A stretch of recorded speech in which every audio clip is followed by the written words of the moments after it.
अवधूत चिंतन श्री गुरुदेव दत्त। दत्तात्रेयं प्रपद्ये शरणमनुदिनं दीनबन्धुं मुकुन्दं। नैर्गुण्ये सन्निविष्टं पथि परमपदं बोधयन्तं मुनीनाम्। भस्माभ्यङ्गं जटाभिः सुललितं कुटं दिव्यरूपं। सह्याद्रौ नित्यवासं प्रमुदितममलं सद्गुरुं चारुशीलं। काषायवाससमजं कमलाक्षमेकं।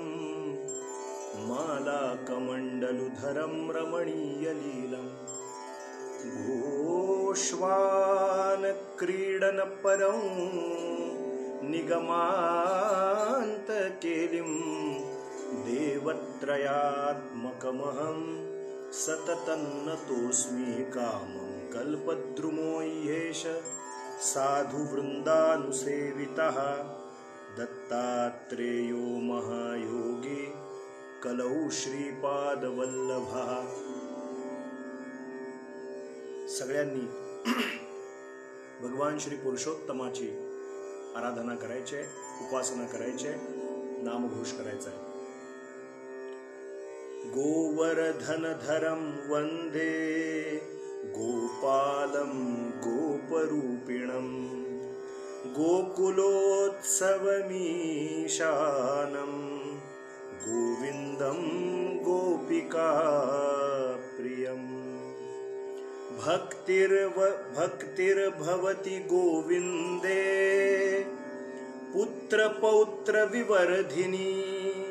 अकीर्तिक्षयमाप्नोति सत्कीर्तिर्वर्धते चिरम्।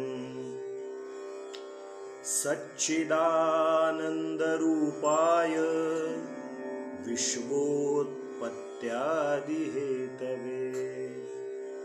तापत्रयविनाशाय श्रीकृष्णाय वयं नुमः। यं प्रव्रजन्तमनुपेतमपेतकृत्यं। द्वैपायनो विरहकातर आजुहाव। पुत्रेति तन्मयतया तरवोऽभिनेदुस्तं सर्वभूतहृदयं मुनिमानतोऽस्मि। जन्माद्यस्य यतोऽन्वयादितरतश्चार्थेष्वभिज्ञस्वराट्। तेने ब्रह्महृदाय आदिकवये मुह्यन्ति यत्सूरयाः।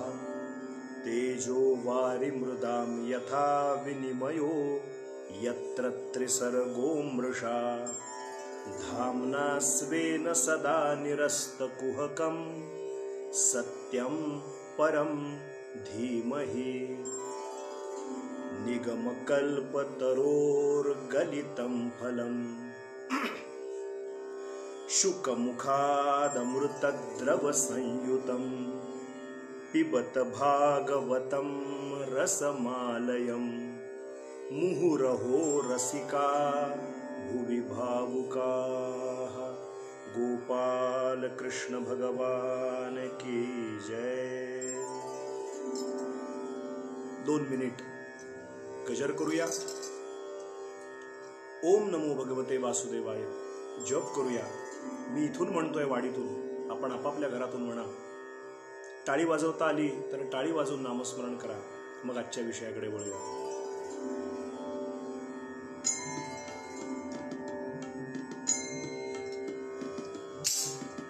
ओम नमो भगवते वासुदेवाय।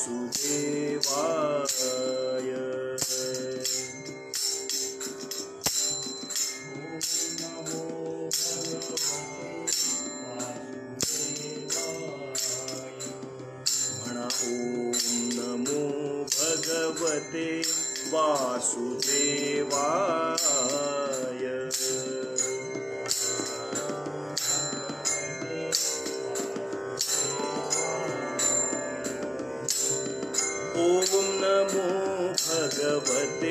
वासुदेवाय।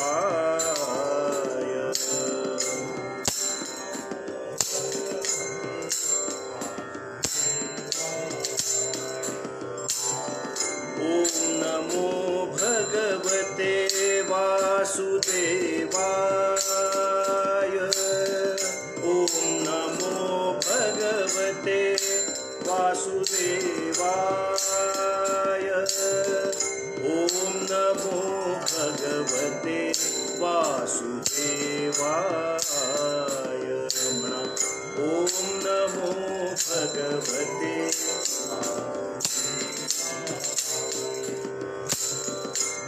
ओम नमो भगवते वासुदेवाय।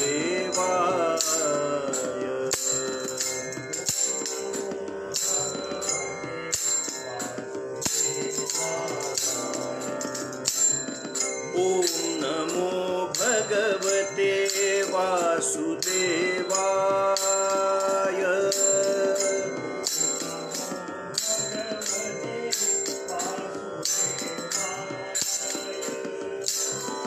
ओम नमो भगवते वासुदेवाय। ओम नमो भगवते वासुदेवाय। ओम नमो भगवते वासुदेवाय।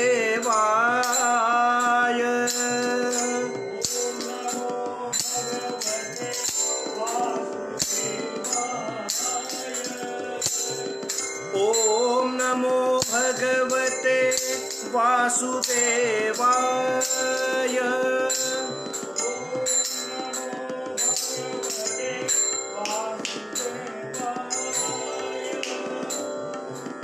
ओम नमो भगवते वासुदेवाय।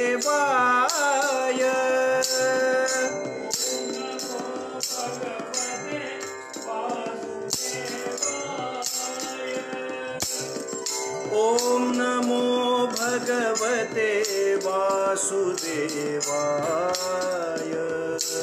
वासुदेवाय। ओम नमो भगवते वासुदेवाय। ओम नमो भगवते वासुदेवाय। ओम नमो भगवते वासुदेवाय। ओम नमो भगवते वासुदेवाय। ओम नमो भगवते वासुदेवाय। ओम नमो भगवते वासुदेवाय। अवधूत चिंतन श्री गुरुदेव दत्त। श्रीपाद श्री वल्लभ या फेसबुक पेजवरच्या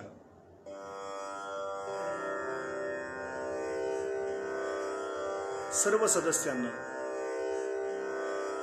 आत्ता उपस्थित असलेल्या सगळ्या दत्तभक्तांना, गुरुभक्तांना, भगवत भक्तांना माझा प्रेमपूर्वक नमस्कार। अधिक मासाच्या निमित्तानं या उपक्रमांतर्गत आपण एकत्र जमत आहोत।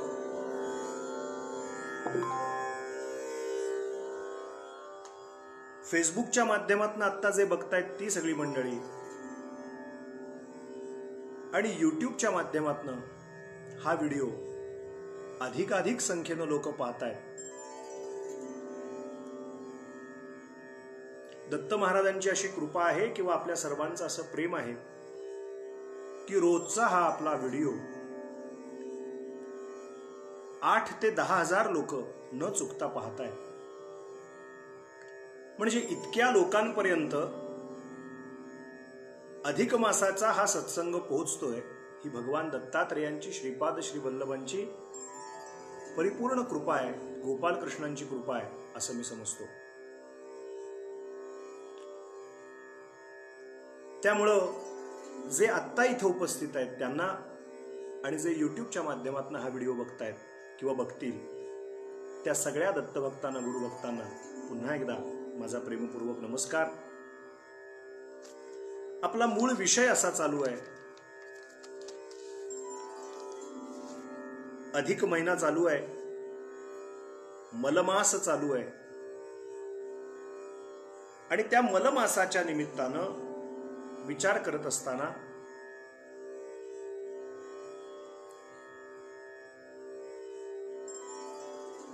भगवान श्रीकृष्णांच्या दिव्य लीला ज्या ठिकाणी एकत्रितपणे गायल्या गेल्या,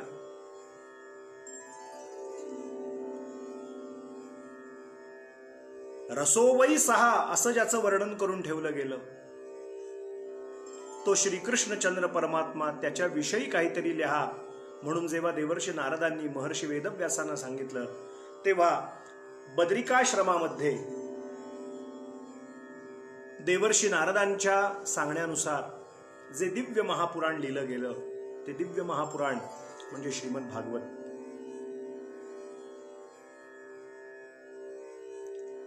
श्रोते हो, बघता बघता एक सप्ताह अधिक मासाचा पूर्ण होईल. 18 तारखेला अधिक महिना सुरू झाला. 18, 19, 20, 21, 22, 23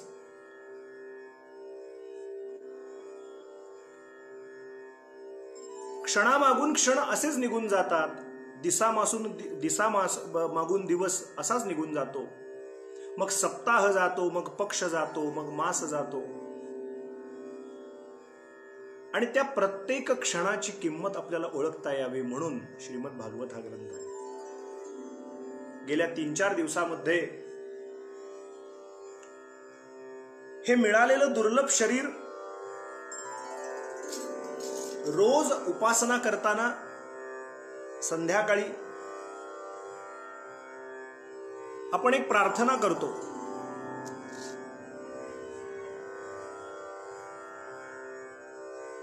ती प्रार्थना अशी करतो की म्हटलं तर हे शरीर यक्कश्चित आहे, म्हटलं तर. आणि जर अत्यंत बारकाईनं विचार केला तर या शरीरासारखं दुर्लभ असं शरीर परत मिळणार नाही. जसे बाकीचे जीवजंतू जन्माला येतात तसेच आपण एक आहोत. आपण सुद्धा एक जीवच आहोत. म्हटलं तर हे शरीर यक्कश्चित शरीर आहे, याची तसं काही किंमत नाही. हाडामासाचं शरीर आहे, पण त्याला किंमत तेव्हा प्राप्त होते नर जब करनी करे तो नरका नारायण बन जाय. आणि ते सांगण्यासाठी कोणीतरी असावं लागतं. ती भूमिका व्यासपीठावरून शुक महामुनी घेत आहेत, शुकदेव घेत आहेत, शुकदेव भगवान घेत आहेत. आणि ते शुकाचार्य मी मृत्यूपासून कसा मोकळा होईल, मला मृत्यूपासून कोण वाचवेल, या मृत्यू भीतीनं ग्रस्त असलेल्या परीक्षिताला तू मरणाला घाबरू नको, तू मरणाला घाबरतोयस याचा अर्थ शरीर सोडायला तू घाबरतोयस. आपली सनातन वैदिक हिंदू संस्कृती शरीर केव्हाही सोडायला तयार असायला पाहिजे म्हणून शिकवते. वासांसी जीर्णानि यथा विहाय. आपण एखाद्या खोलीत, आतल्या खोलीत, विश्रांतीच्या खोलीत झोपलेलो असतो तेव्हाच आपला पोशाख वेगळा असतो. 4:30-5 वाजता बैठकीच्या खोलीत बाहेर येतो आणि काही 4 लोक भेटायला येणार आहेत, तेव्हा आपण विश्रांतीच्या खोलीत असताना ज्या पोशाखात असतो किंवा ज्या सहज स्थितीत असतो तसे नसतो. थोडं आवरून आपण बाहेरच्या बैठकीच्या खोलीत येतो. ती लोक भेटून गेल्यानंतर आपल्याला समजा गावात एखादा फेरफटका मारायचा असेल, शहरात, कॉलनीत, नगरात जाऊन बाहेर यायचं असेल तर आपण त्याच पोशाखात जात नाही, थोडं आणखी नीट आवरून बाहेर जातो. बाहेरून आल्यानंतर जसे पोशाख बदलत असतो, शरीर तेच असतं, पोशाख बदलत जातात. सनातन वैदिक हिंदू संस्कृती सांगते तुम्हाला मला की माणूस शरीराचा त्याग करतो म्हणजे कपडे जसे बदलावेत तसं फक्त बदलतो. जीवात्म्याचा प्रवास अखंड चालूच असतो. जीवात्मा तोच असतो.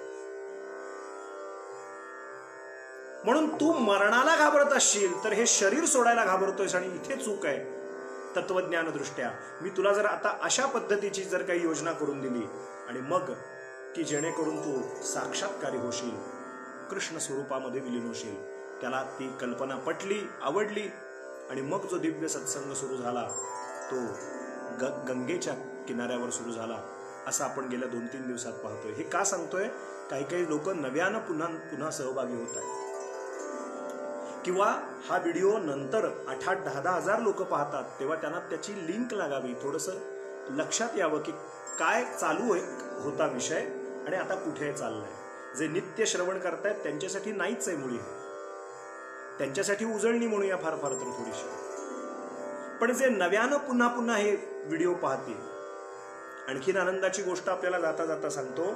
कित्येक लोक उपासनेअंती विचारतात की आम्हाला हा व्हिडिओ परत कुठे बघायला मिळेल.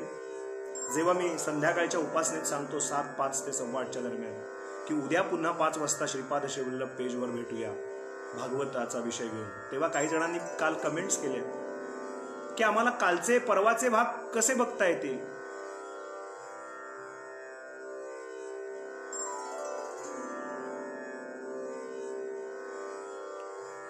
तर त्यांना आम्ही नेहमी उदाहरण सांगताना सांगतो किंवा त्यांच्यासाठी खास करून सांगतो की श्रीपाद श्रीवल्लभ हे जे फेसबुक पेज आहे हे आपल्या ओळखीच्या अनेक लोकांना आपण चालू व्हिडिओ असताना सुद्धा टॅग करू शकता.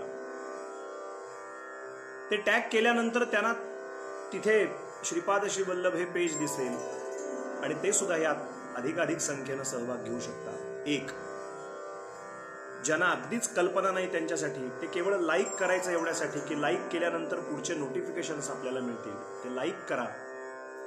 त्याला फॉलो नावाचं एक बटन असतं, ते जर आपण दाबलं तर जेव्हा जेव्हा श्रीपाद श्रीवल्लभ या पेजवरती काही ऍक्टिव्हिटी होईल, मग ती उपासना असेल संध्याकाळची किंवा श्रीमद भागवताच्या निमित्तानं अधिक मासाच्या निमित्तानं चिंतन असेल किंवा अन्य कुठलंही विष्णू सहस्रनामाची काही कधी उपासना केली गेली तर त्या सगळ्या उपासनेमध्ये, त्या सगळ्या ऍक्टिव्हिटीमध्ये आपल्याला सहभागी होता येईल. त्यामुळे आपण हे लाईक करा, त्याच्या जोडीने फॉलोचं बटन दाबा. ते केल्यानंतर आपल्याला नोटिफिकेशन मिळतील. आणि यातूनही बघायचं जर शिल्लक राहिलं असेल तर विवेक स्पेस थोडीशी जागा सोडा बुवा BUWA स्पेस गोखले असं 3 अक्षर यूट्यूबवरती टाका. आत्तापर्यंत झालेले 4 दिवसाचे भाग यूट्यूबवरती आहेत आणि ते हजाराच्या संख्येनं लोक पाहत आहेत. म्हणजे इथे तर लोक बघतातच आहेत, परंतु तिथे सुद्धा लोक हजाराच्या संख्येनं 1,500, 2,000 लोकांनी यूट्यूबवरती सुद्धा हे अधिक मासाचे व्हिडिओ पाहायला सुरुवात केली आहे. आपल्या परिचयाच्या लोकांना, अनेक दत्तभक्तांना, सद्गुरू भक्तांना मुद्दाम सांगा. ही चॅनलची प्रसिद्धी म्हणून करत नाहीये, लोकांची समस्या आहे की त्यांना जाणून घ्यायचंय की आम्हाला हे कुठे परत बघायला मिळेल, म्हणून जाता जाता हे आपल्याला सांगतोय श्रोते. आणखीन आनंदाची गोष्ट म्हणजे कालच 9,000 सबस्क्रायबर आपले यूट्यूब चॅनलचे पूर्ण झाले. या आठवड्याभरात मी भगवान श्रीकृष्णांच्या चरणी अशी प्रार्थना करतो की हा व्हिडिओ बघणारे शेकडो, हजारो लोक आपापल्या परिचयाच्या लोकांना, नातेवाईकांना, दत्तभक्तांना, गुरुभक्तांना या चॅनलविषयी विवेक स्पेस बुवा स्पेस गोखले असा यूट्यूबवरती चॅनल आहे. काही जणांनी विचारलं की रंगावधूत महाराजांचं चरित्र सांगा, काही जणांनी सांगितलं दत्तबाबांनी का सुरू झाली नाही, काही जणांनी विचारलं अवधूतांचे 24 गुरु सांगा. तर त्यांच्यासाठी हे कॉमन उत्तर मी आता 2 मिनिटासाठी 2 मिनिट खर्च करून देतोय की आपण विवेक बुवा गोखले नावाचा एक यूट्यूब चॅनल आहे, त्या चॅनलला सबस्क्राईब करा, लाईक करा, फॉलो करा. त्याच्यावरती आपल्याला फेसबुकवरचे व्हिडिओ सुद्धा पाहायला मिळतील. आपण श्रीपाद श्रीवल्लभ या फेसबुक पेजवरती सुद्धा जॉईन झालात की आपल्याला करता येईल. तिसरी फक्त अडचण लोकांची तेवढी आपल्याला खुलासा करतो की जो 94,033 56,270 हा नंबर आपण दिलेला आहे, तो नंबर सध्या काही कारणाने बंद असल्यामुळे आपल्याला नोटिफिकेशन्स येणं किंवा आमच्याकडून काही संपर्क सूत्र या स्वरूपातला तो नंबर असल्यामुळे आपल्याला जे मेसेजेस अपेक्षित आहेत ते येत नाही आहेत. याचं कारण तो फोन सध्या बंद आहे, तो नंबर सध्या बंद आहे. त्यामुळे सध्या आपल्याला त्या नंबरवरनं ब्रॉडकास्ट लिस्ट ज्याला आपण म्हणतो ती जरी आत्ता ॲक्टिव्ह नसली तरी सुद्धा आपल्या मनात शंका आहेत की आम्ही मेसेजेस खूप केले परंतु आम्हाला रिप्लाय अजून आला नाही बुवा, तर त्याचं उत्तर मी आत्ता आपल्याला जाहीर देतोय की तो जो नंबर आहे तो सध्या बंद आहे, काही टेक्निकल अडचणीमुळे सध्या बंद आहे. तर आपल्याला जर काही संपर्क करायचाच झाला किंवा काही सांगायचंच झालं तर आपण श्रीपाद श्रीवल्लभ या फेसबुक पेजमध्ये जे इनबॉक्स आहे, मेसेज बॉक्स आहे, त्याच्यामध्ये आपलं पत्र 4 शब्द त्याच्यावरती नक्की कमेंट स्वरूपात किंवा आपला प्रश्न स्वरूपात इथे व्यक्त करू शकता. ज्या ज्या मेसेजेसना उत्तर देणं शक्य आहे त्यांना मी नक्की उत्तर देईन. काही जणांनी विचारलंय बुवा तुमचा मोबाईल नंबर द्या. माझा मोबाईल नंबर अन्य निराळा काही नाही, जो चालू आहे तो मोबाईल नंबर सध्या जो नंबर दिला गेलाय तो सध्या बंद आहे टेक्निकल काही गोष्टीमुळे. त्यामुळे जो आहे तोच नंबर आहे 94 033 56 270. असो, आपल्या मूळ विषयाकडे वळूया. जन्म मृत्यूच्या फेऱ्यातनं चुकावं म्हणून श्रीकृष्ण लीलामृत शुकदेव शुकतालला सांगताय आणि राजा पहिल्या स्कंधापासून 9व्या स्कंधापर्यंत अनेक गोष्टी, अनेकविध गोष्टी यानं प्रश्न विचाराव्यात, त्यांनी उत्तर द्यावीत, अशा पद्धतीनं संवाद चालू आहे. असा विषय आपण पाहिला. आणि काल आपण असं पाहिलं की संपूर्ण 18 पुराणांचं सार म्हणून जर काही असेल तर ते श्रीमद भागवत. त्या श्रीमद भागवताचं जर सार काही असेल तर ते दशमस्कंध, आणि त्या दशमस्कंधाचं सार जर काही असेल तर तो दशमस्कंधाचा पूर्वार्ध, आणि त्या पूर्वार्धाचा पण एक अतिशय सारभूत भाग म्हणजे गोपीगीत, जो पुढे आपल्याला ऐकायचाच आहे. पण त्या दशमस्कंधावरती येत असताना 9व्या स्कंधापर्यंत आल्यानंतर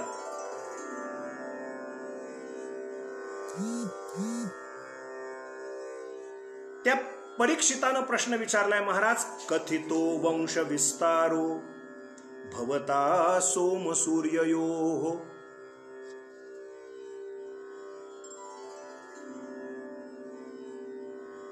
राज्ञां चोभय वंशानां चरितं परमाद्भुतम.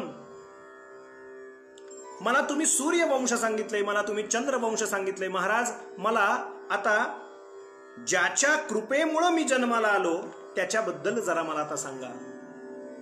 काल आपल्याला मी सांगितलं की एका मागोमाग एक प्रश्न विचारायला त्यानं सुरुवात केली. महाराज, भगवान श्रीकृष्ण जन्माला आले तुरुंगामध्ये आणि ते गोकुळ म्हणून तिकडे वाढले, मथुरेत जन्माला आले आणि गोकुळात वाढले, असं का बरं झालं? मला त्याबद्दल जरा सांगता का? महाराज, मनुष्य देह धारण करून द्वारका नावाची सुवर्णाची नगरी स्थापन केली. तिथे त्याच्या अनेक स्त्रियांसह भगवान गोपाल कृष्ण राहायला लागले. त्यांचा प्रापंचिक जीवनाचा इतिहास मला सांगता का?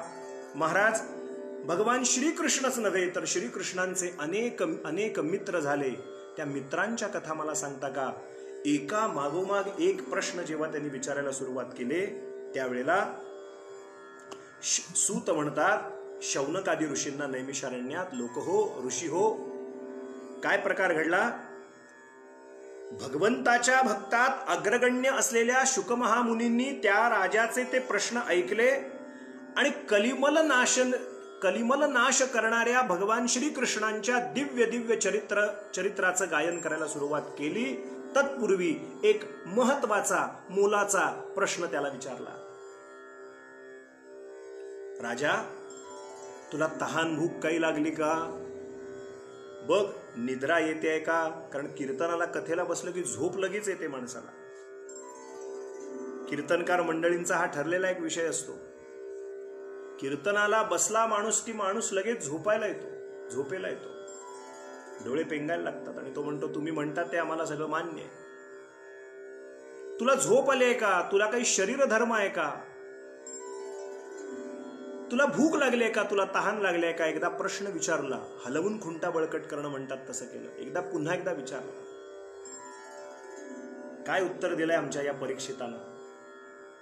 परीक्षित म्हणतो, महाराज, नैषाति दुस्सहा क्षुन्मान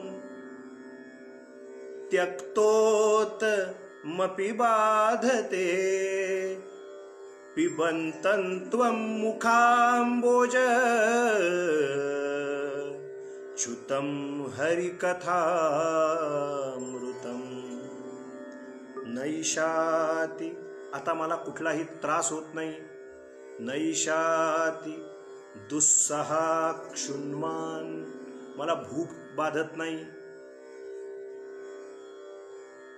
धन्यवाद धन्यवाद. आपण परस्परच एकमेकांना उत्तर देत आहात. माझ्यापासून बऱ्याच अंतरावरती लांब फोन आहे.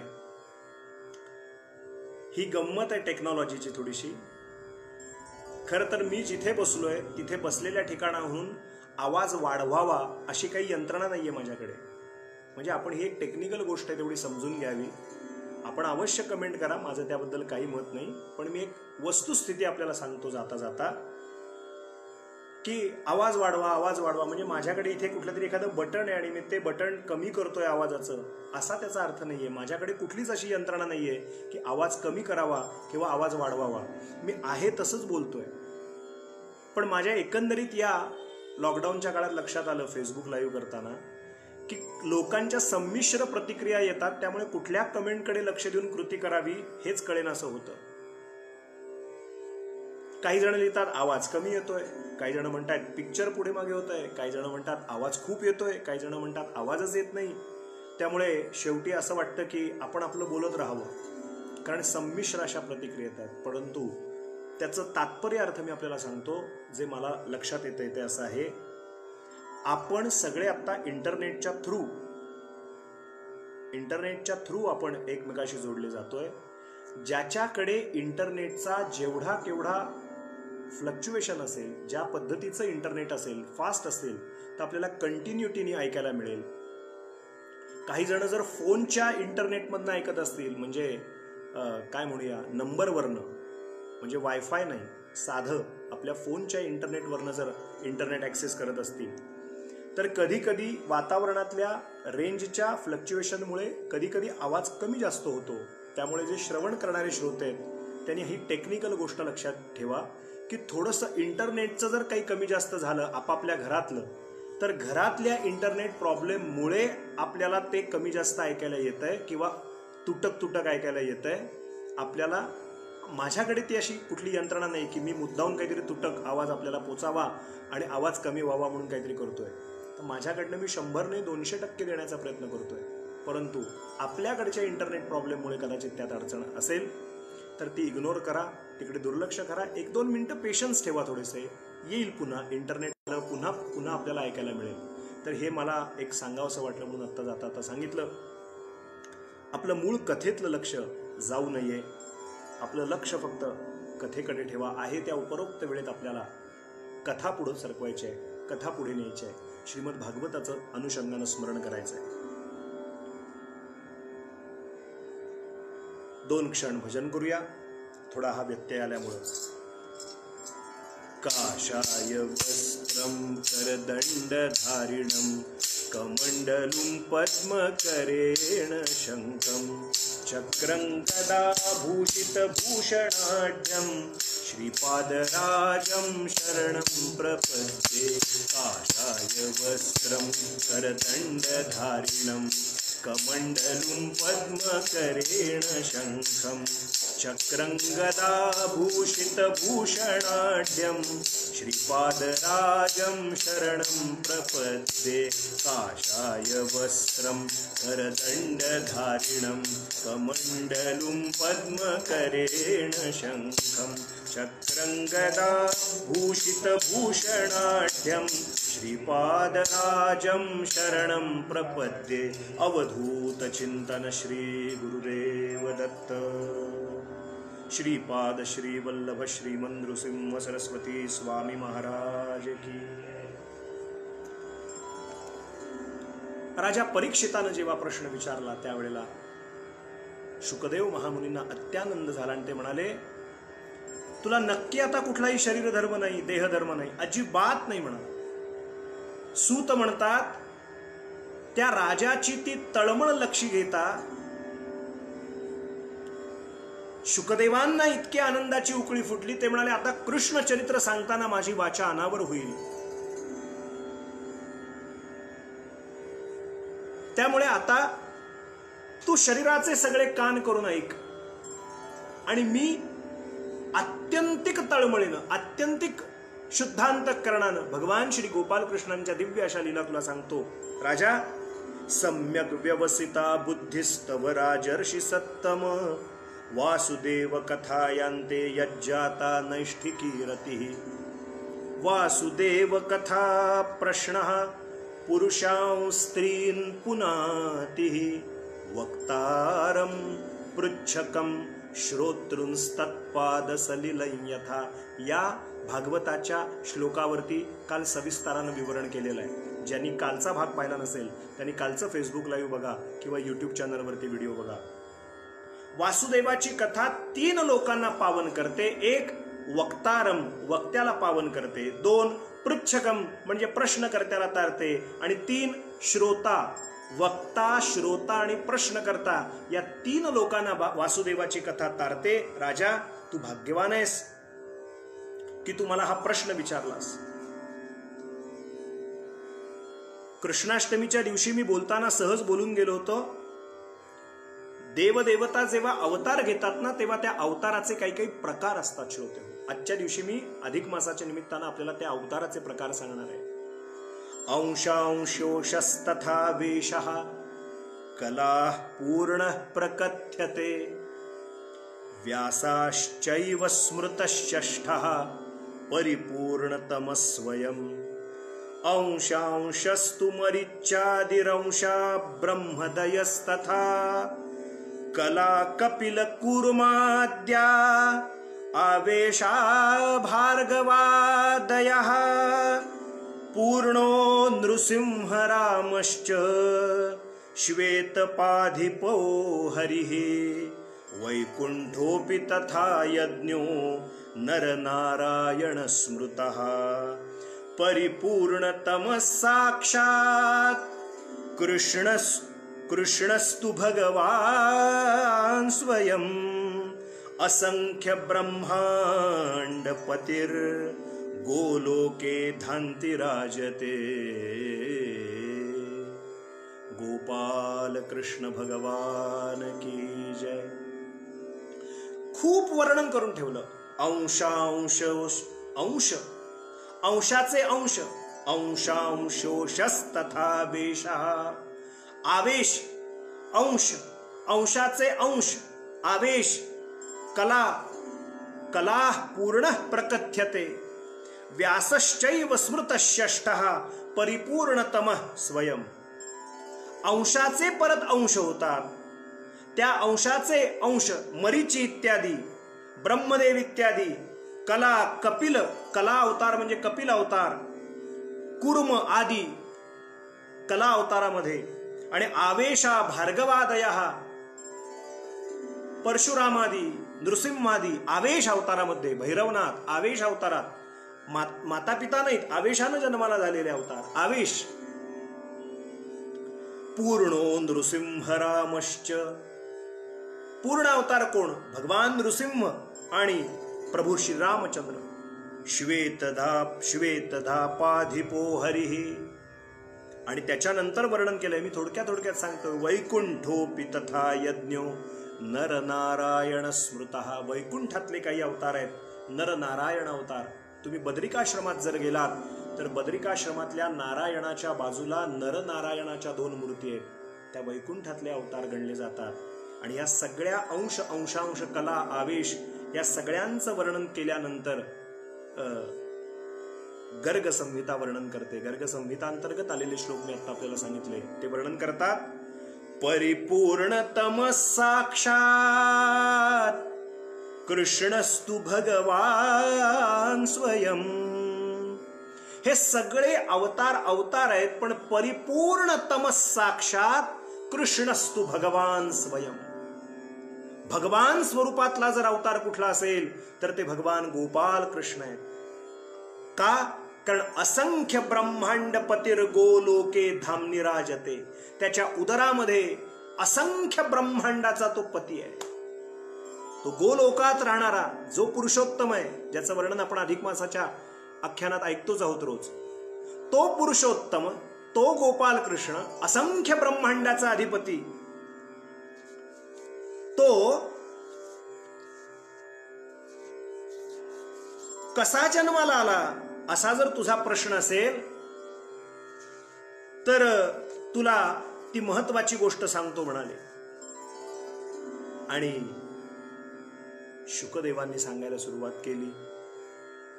राजा एकचित्त झाला, वक्ता एकचित्त झाला, श्रोता एकचित्त झाला आणि कथेला प्रारंभ सुरुवात झाली. दशमस्कंधातला पहिला अध्याय सुरू झाला. श्रोते हो, माझी आपल्याला सुद्धा सगळ्यांना विनंती आहे, आपण सुद्धा या अधिक मासाच्या निमित्तानं, पुरुषोत्तम मासाच्या निमित्तानं आता आपल्या चित्तवृत्ती एकाग्र करा आणि भगवान श्री गोपाल कृष्णांच्या दिव्य लीलांचं वर्णन जे श्रीमद भागवताच्या आधारानं केलं जाईल त्याचं श्रवण करा. यथामती यथाशक्ती जे माझ्याकडनं केलं जाईल, मी निमित्ताचा धनी आहे.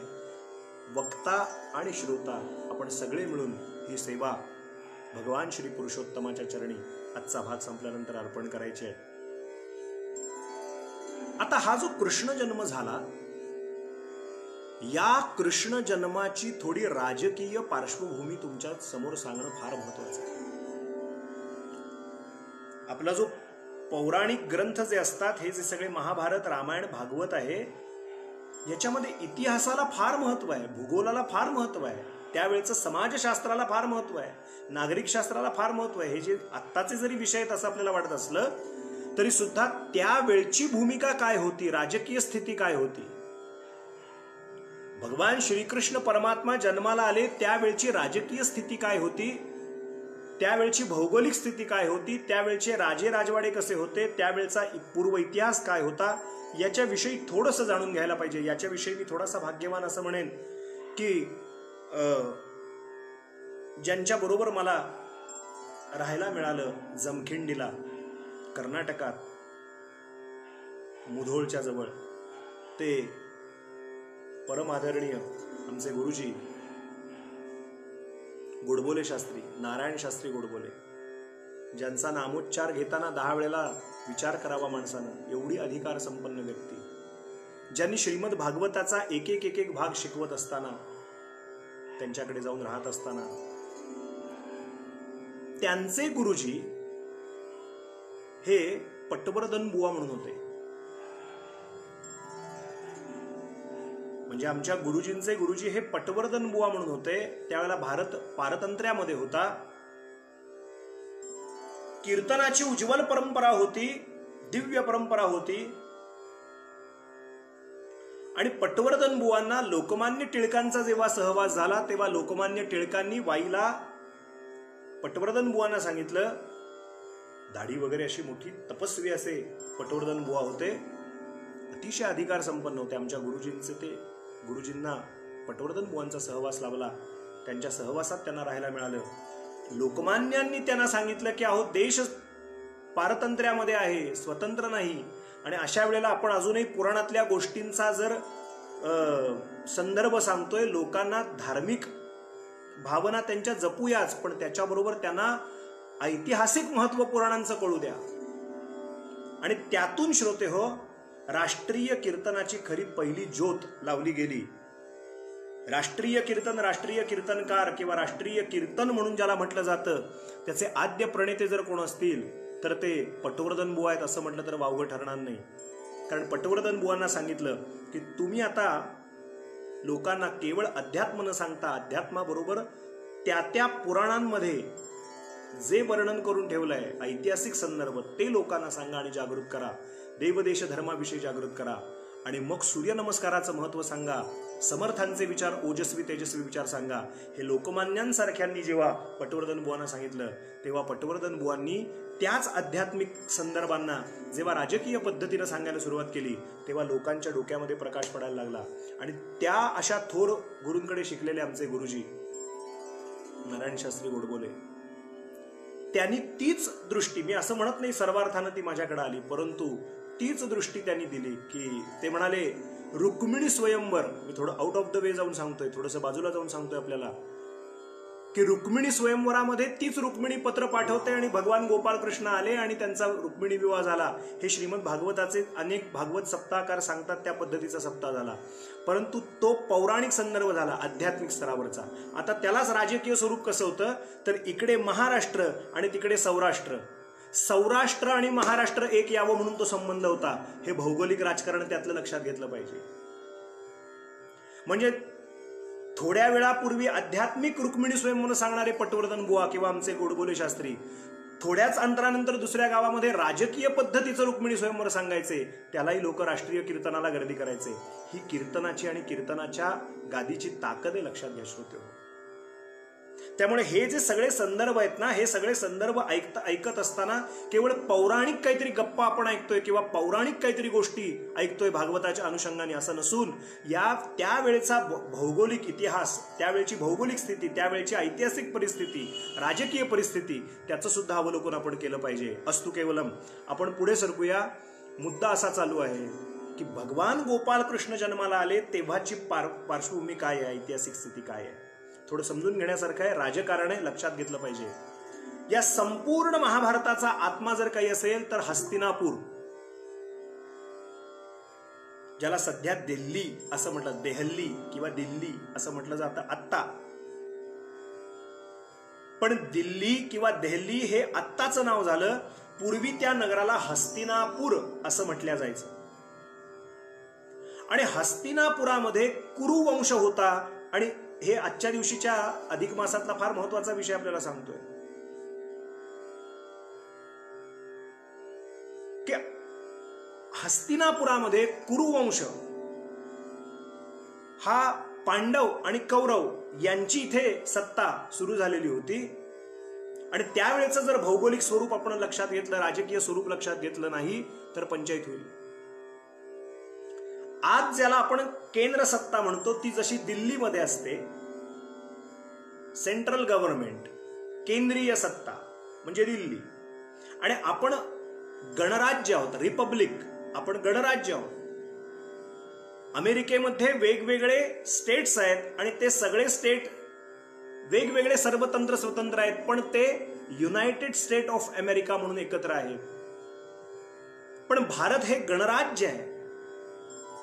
आपण रिपब्लिक डे, प्रजासत्ताक दिन साजरा करतो. आपण केरळ म्हणून वेगळं, महाराष्ट्र म्हणून आपलं वेगळं, असे जरी आपले प्रांत म्हणून वेगळे आहेत, पण आपण सगळे मिळून एक भारत म्हणून जगतो. का? कारण आपल्याला केंद्र सत्ता मान्य आहे. आता काही जणांना ती मान्य नसते, तो भाग वेगळा, त्यांचे काही वेगळेच अकलेचे तारे ते तोडत असतात.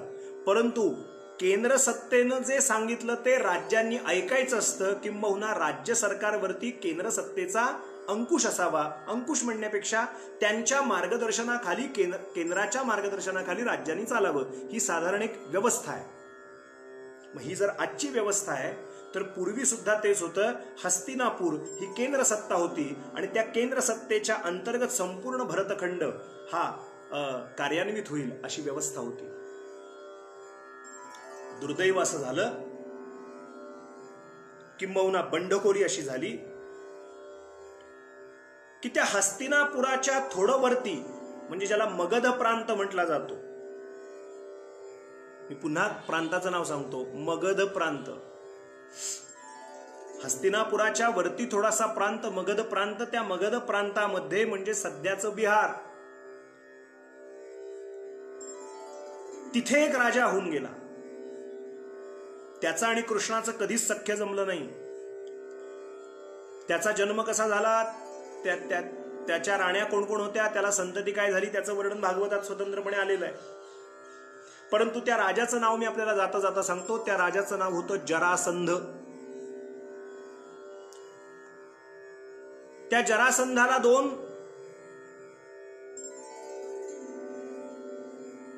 जरासंधाला दोन कन्या होत्या आणि त्याने आपल्या दोन्ही कन्या एकाला दिल्या. त्याचं नाव होतं कंस. हा कंस राहत होता मथुरेला आणि हा जो जरासंध होता म्हणजे या कंसाचा सासरा. बघा ऐतिहासिक पार्श्वभूमी काय लक्षात घेऊया कृष्ण जन्माची. का कृष्ण जन्माला आले? आजपर्यंत आपण फक्त कृष्णाष्टमी आली की फक्त आध्यात्मिक स्वरूपात ऐकतो की वसुदेव देवकीच्या पोटी कृष्ण जन्माला आले. का जन्माला आले कृष्ण? राजकीय स्थिती काय होती लक्षात घ्यायला पाहिजे. केंद्र सत्ता हस्तिनापूरची ती या मगध देशाधिपतीला, जरासंधाला आणि या कंसाला मान्य नव्हती. त्यांना त्यांचं स्वतंत्र अस्तित्व हवं होतं. केंद्र सत्तेचा ताबा किंवा केंद्र सत्तेचा अंकुश त्यांना त्यांच्यावर नको होता. म्हणजे त्यांना कोणाचं तरी ऐकून वागायची इच्छा नव्हती. केंद्र सत्ता त्यांना मान्य नव्हती आणि त्यामुळे यांनी बंडखोरी केली होती. हे सगळे जे एकमताचे एक दिलाचे राजे होते ते एकत्र आले. त्यात मध्ये साठगाठ बनत गेली. मग आपली मुलगी कंसाला, एक नव्हे 2 मुली कंसाला दिल्या. कंसाचा विवाह झालेला आहे आणि कंस म्हणजे आता हा आपला जावई बलवान, हा कंस कोणाच्या भरोशावरती अनन्वित छळ सुरू करू लागला, तर जरासंधाच्या म्हणजे आपल्या सासरे बुवांच्या मदतीवरती अनन्वित असे छळ सुरू केले. यानं पहिला प्रकार काय केला तर या यदुकुळामध्ये, यदुवंशामध्ये वृष्णी कुळात भगवान श्रीकृष्णांचा जन्म झालाय. वृष्णी कुळात आपल्याला भागवताच्या अनुषंगानं गोष्ट ऐकायची आहे. वृष्णी कुळात भगवान श्रीकृष्णांचा जन्म झाला आणि हा जो वृष्णी हा जो वंश आहे, कुळ आहे, हा यदुवंशामध्ये भीम सातवत यांना जी 4 मुलं झाली त्याच्यापैकी एक आहे. हे जे भीम सातवत आहे त्यामध्ये पहिला भजमान, दुसरा देवावृध, तिसरा अंधक आणि चौथा वृष्णी. पुन्हा सांगतो, हे भीम सातवत जे होते त्यांना 4 पोरं झाली. या 4 पोरांपैकी पहिला भजमान, दुसरा देवावृध, तिसरा अंधक आणि चौथा वृष्णी. या चौघांमध्ये, या 4 यादवांमध्ये राज्य विभागून गेलं. वाटणी 4 यादवांमध्ये झाली. यातला जो अंधक नावाचा जो होता यादव, अंधक नाव त्याचं, तर अंधक जो होता त्याच्याकडे मथुरेचा भाग विभागून गेला. केवळ मथुराच नव्हे तर मथुरेच्या आजूबाजूचा परिसर सुद्धा त्याच्या वाटणीचा होता, अंधकाचा. या अंधकाला एक पुत्र झाला श्रोते हो, याचं नाव होतं कुक्कुर. म्हणजे यदुवंशात वृष्णी कुळात भगवंताचा जन्म झाला. त्यात भीम सातवत जे होऊन गेले, त्या भीम सातवतांना 4 पोरं झाली, भजमान, देवावृध, अंधक आणि वृष्णी. त्या चौघांमध्ये राज्य विभागले गेलं. त्यापैकी जो अंधक, त्या अंधकाच्या वाटणीला मथुरा आणि मथुरेच्या आजूबाजूचा परिसर वाटणीला आला. इथपर्यंत मी आता आपल्याला सांगितलं. आणि तो जो अंधक होता, त्या अंधकाचा जो पुत्र होता त्याचं नाव कुक्कुर असं होतं, कुक्कुर. आणि तो जो कुक्कुर होता त्या कुक्कुराच्या पोटी आहुक म्हणून झाला. त्या आहुकाला 2 पुत्र जन्माला आले. ऐकायला जरा ऐतिहासिक वाटेल, पण ही वंशावळ वाटेल, पण ऐकून ठेवा जाता जाता त्या निमित्ताने. आहुकाला 2 पुत्र झाले. एकाचं नाव देवक असं होतं आणि दुसऱ्याचं नाव उग्रसेन असं होतं. ही राजकीय स्थिती आहे, हा राजकीय इतिहास मी आपल्याला सांगतोय. या आहुताला 2 पुत्र झाले. एकाचं नाव देवक, दुसऱ्याचं नाव उग्रसेन. आता हा जो देवक होता, त्या देवकाला 4 मुलं झाली श्रोते हो. 4 मुलगे, 4 मुलं म्हणजे 4 मुलगे झाले, 4 पुत्र झाले. आणि विशेष गोष्ट म्हणजे 4 मुलगे झाले आणि 7 मुली झाल्या या देवकाला. अशी याची संततीची यादी सांगितली जाते. ती 4 मुलं झाली आणि 7 मुली झाल्या. त्या देवकाला ज्या 7 मुली झाल्या त्यापैकी देवकी ही या देवकाची कन्या आहे. देवकाची कन्या म्हणून तिचं नाव देवकी असं आहे. ती भगवान श्रीकृष्णांची म्हणजे आपल्या गोपाळ कृष्णांची माता आहे, हे आपण लक्षात घेऊया. आता हा जो उग्रसेन बघा, कुक्कुर, कुक्कुराच्या पोटी आहुक, आहुकाच्या पोटी देवक आणि उग्रसेन 2 झाले. यापैकी जो देवक होता त्याला 4 मुलं आणि 7 मुली झाल्या. त्यापैकी 7 मुलींपैकी एक म्हणजे देवकी आणि दुसरा जो मुलगा होता त्याचं नाव उग्रसेन. त्या उग्रसेनाला 9 पुत्र झाले आणि 5 मुली झाल्या. त्या 9 पुत्रांपैकी सर्वात ज्येष्ठ पुत्र जो होता त्याचं नाव कंस असं आहे. सर्वात ज्येष्ठ पुत्राचं नाव कंस आहे. आता हा जो कंस होता, या कंसानं जरासंधाची मदत घेतली. म्हणजे त्यानं त्याच्या तुल्यबळ आजच्या काळातला शब्द वापरणं योग्य ठरणार नाही, पण ज्याला माफिया म्हणतात, गँगस्टर म्हणतात, दहशतवादी म्हणतात, तसे हे त्यावेळेचे दहशतवादी होते. मी नेहमी सांगतो कीर्तन करत असताना, हे त्यावेळेचे दहशतवादी होते. हे कसे आपली एकमेक साठगाठ बनवतात, आपल्यामध्ये नातेसंबंध निर्माण करतात. तसं जरासंधाने आपल्या 2 मुली कंसाला दिल्या. कंसाचे सासरे बुवा म्हणजे जरासंध, आणि दोघांनी साठगाठ करून ठरवलं हे हस्तिनापूरची राजसत्ता आपल्याला मान्य नाही, आपण ती उलथवून टाकूया, आपणच या भरतखंडावर राज्य करूया. आणि हे सगळे आपल्या विचाराच्या दुष्ट राज्यकर्त्यांना एकत्र करायचं काम सुरू झालं. लक्षात घ्या, या कंसानं पहिलं जर काम काही केलं असेल तर या कंसानं जरासंधाच्या मदतीनं सर्वात प्रथम पहिलं जर काही कुकृत्य केलं असेल, दुष्कृत्य केलं असेल, तर ते म्हणजे आपले वडील उग्रसेन, त्या उग्रसेन महाराजांना तुरुंगात टाकण्याची पहिलं पापकर्म जर कोणी केलं असेल तर ते या कंसानं केलं. लक्षात घ्या. म्हणजे ही परंपरा ऐतिहासिक चालत आली आहे. अगदी अलीकडे 300-400 वर्षापूर्वी सुद्धा एक असाच दुष्ट राजा होऊन गेला इतिहासामध्ये. आमचे गुरुजी सांगायचे, त्यानं सुद्धा आपल्या वडिलांना असंच टाकलं होतं. निराळं मला सांगायला नको, औरंगजेब आपल्याला कल्पना आहे. आपणहून सत्ता ताब्यात घ्यावी आणि आपल्या वडिलांना तिथे तुरुंगात टाकावं, कारागृहात डांबावं, ही पद्धत पूर्वापार चालत आली आहे. या कंसानं जरासंधाच्या मदतीनं उग्रसेन महाराजांना तुरुंगात डांबलं. आणि मग काय विचारता, अतिशय अनन्वित असे छळ सुरू झाले. लक्षात ठेवूया, हे जे उग्रसेन महाराज होते, या उग्रसेन महाराजांच्या दरबारामध्ये वसुदेव हे मंत्री म्हणून काम करत होते. उग्रसेनाच्या वरती वसुदेव हे मंत्री म्हणून काम करत होते. आणि त्या वसुदेवांच्या वरती उग्रसेन महाराजांचा खूप विश्वास होता. आणि याबद्दल कंसाला अतिशय राग होता की या वसुदेवाबद्दल यांना फार प्रेम आहे. आता हे वसुदेव कोण होते? मी तुम्हाला देवकीबद्दल सांगितलं, आता वसुदेवांबद्दल थोडंसं सांगतो आणि मग भागवताच्या गोष्टीच्या अनुषंगानं पुढे सरकूया. हे वसुदेव महाराज कोण होते? तर वृष्णी, त्यानंतर अनमित्र, देवमिदृश, मग त्याचा पुत्र शूर, आणि शूराच्या पोटी जो जन्माला आला ते वसुदेव. या वसुदेवांची जी सख्खी बहीण होती, ती सख्खी बहीण, तिचं नाव होतं पृथा. वसुदेवांच्या सख्ख्या बहिणीचं नाव होतं पृथा.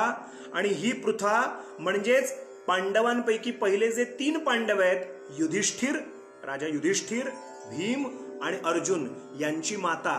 ती कुंतीभोज राजाच्याकडे दत्तक गेल्यामुळे तिचं नाव पुढे कुंती झालं, पृथा नाव गेलं आणि तिचं नाव कुंती झालं.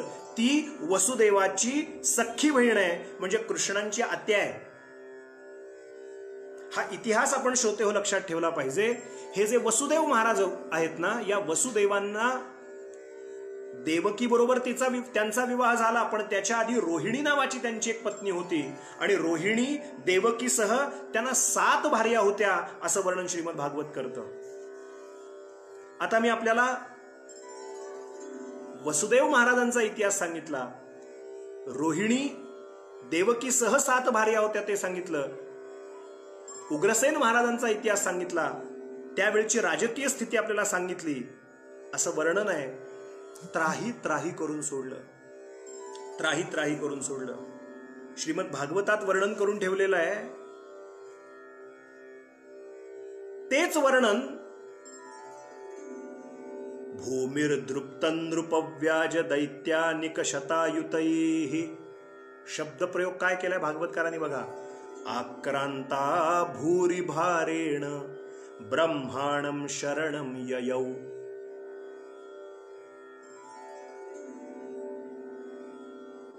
काय झालं?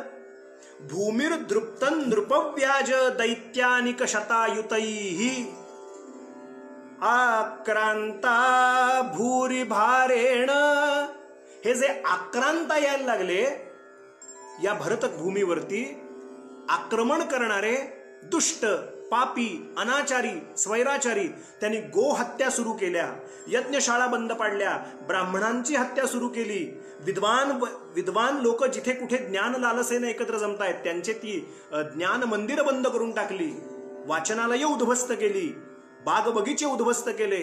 अनन्वित असा छळ जेव्हा सुरू झाला पृथ्वीवरती, माणूस जेव्हा स्वतःला मी कोणीतरी मोठा असं समजायला लागतो, तेव्हा या पृथ्वीवरती पापी लोकांचा, अनाचारी लोकांचा, स्वैराचारी लोकांच्यामुळे पाप वाढत जातं आणि त्याचा फटका सगळ्यांनाच भोगावा लागतो.